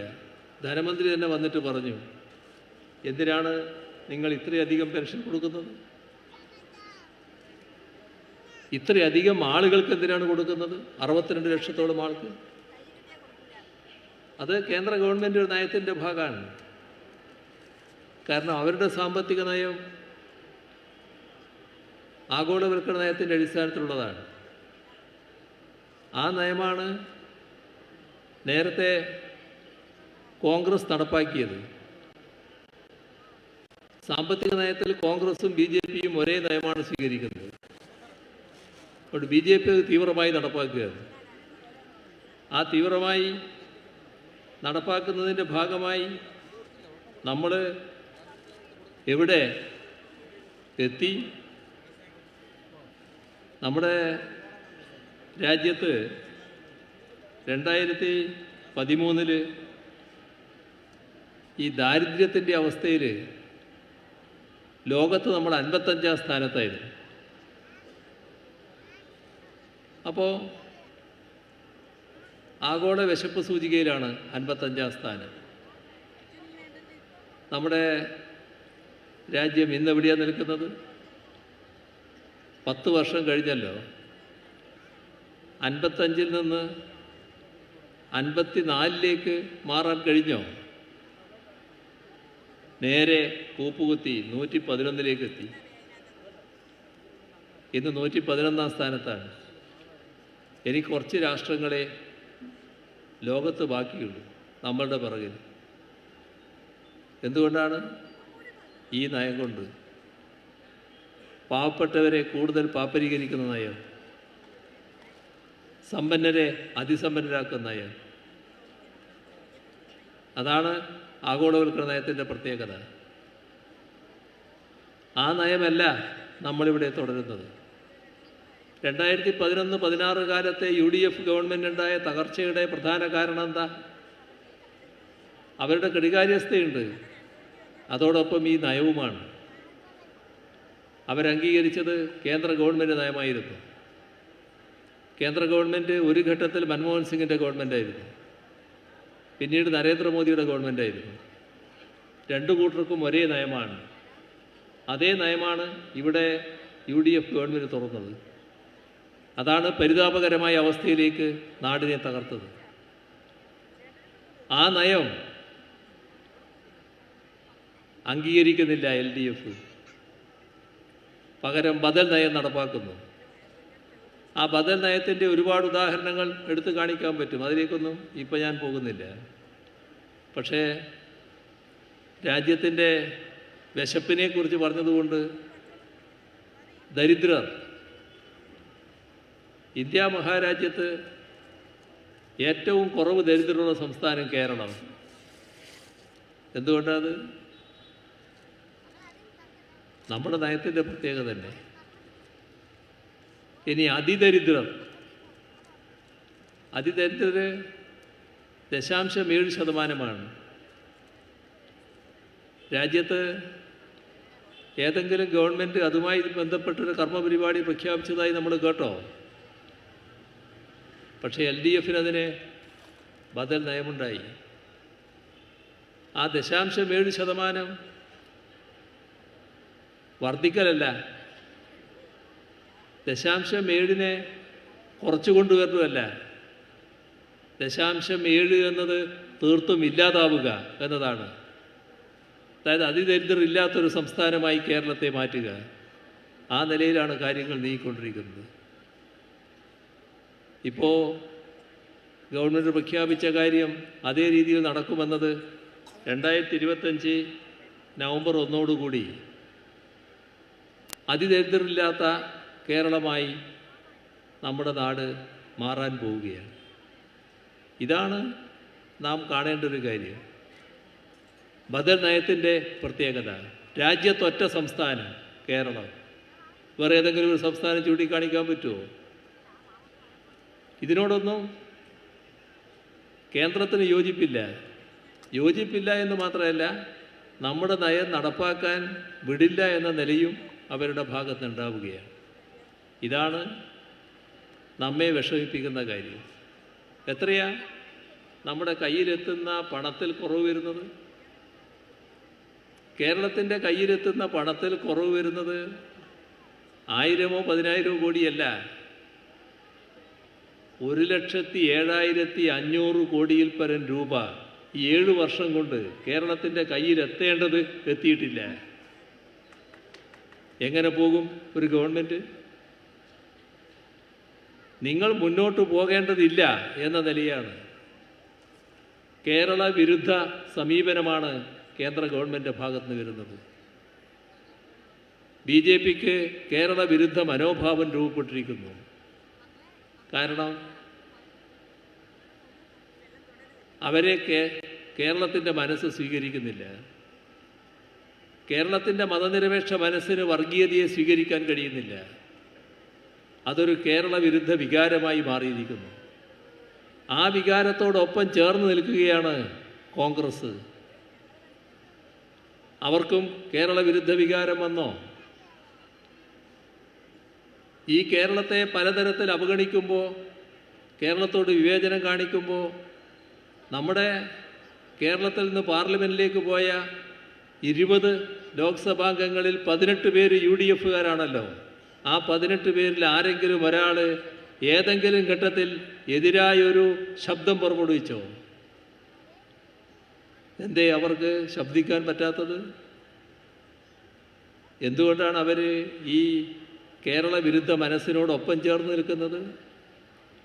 എന്തുകൊണ്ടാണ് അവർക്ക് BJPയുടെ മനസ്സിൽ ഒരു തരത്തിലുള്ള നീരസവും ഉണ്ടാകരുത് എന്ന നിർബന്ധം വരുന്നത്? ഇതെല്ലാം നമ്മുടെ അനുഭവത്തിലുള്ള കാര്യങ്ങളല്ലേ. ഞങ്ങളിപ്പോൾ ഈ നിലയൊക്കെ വന്നപ്പോൾ നമ്മുടെ നാടിൻ്റെ രാജ്യത്തിൻ്റെ ഫെഡറൽ ഘടനയാണ് ചോദ്യം ചെയ്യുന്നത്.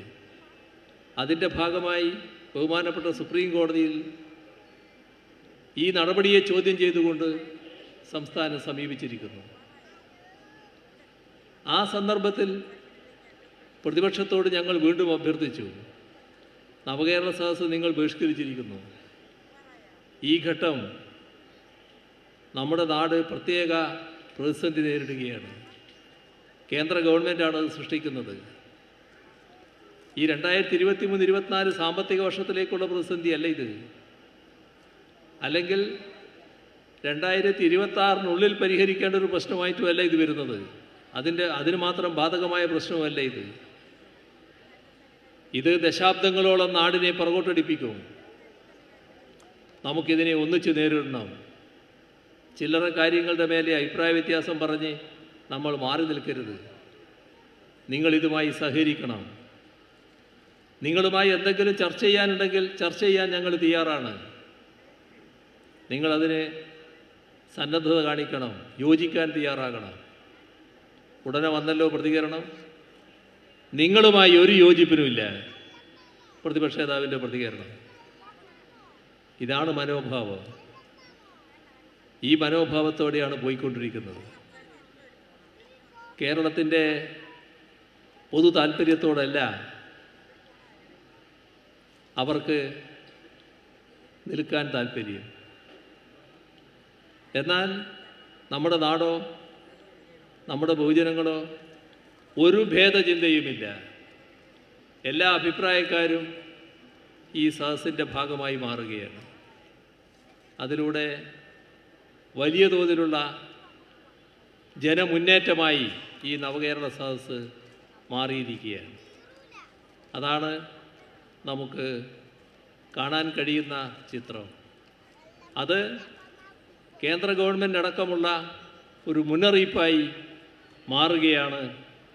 അത് നമുക്ക് നമ്മുടെ ഭാവി, നാടിൻ്റെ ഭാവി, കേരളത്തിൻ്റെ ഭാവി സുരക്ഷിതമാണ് എന്നാണ് കാണിക്കുന്നത്.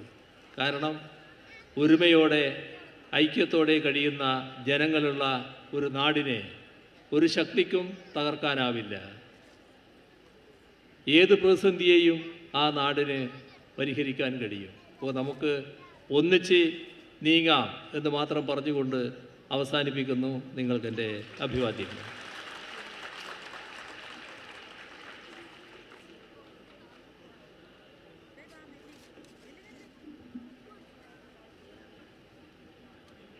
ഒരു ചെറിയ ചടങ്ങ് കൂടി ഉണ്ട് ഇതുമായി ബന്ധപ്പെട്ട്.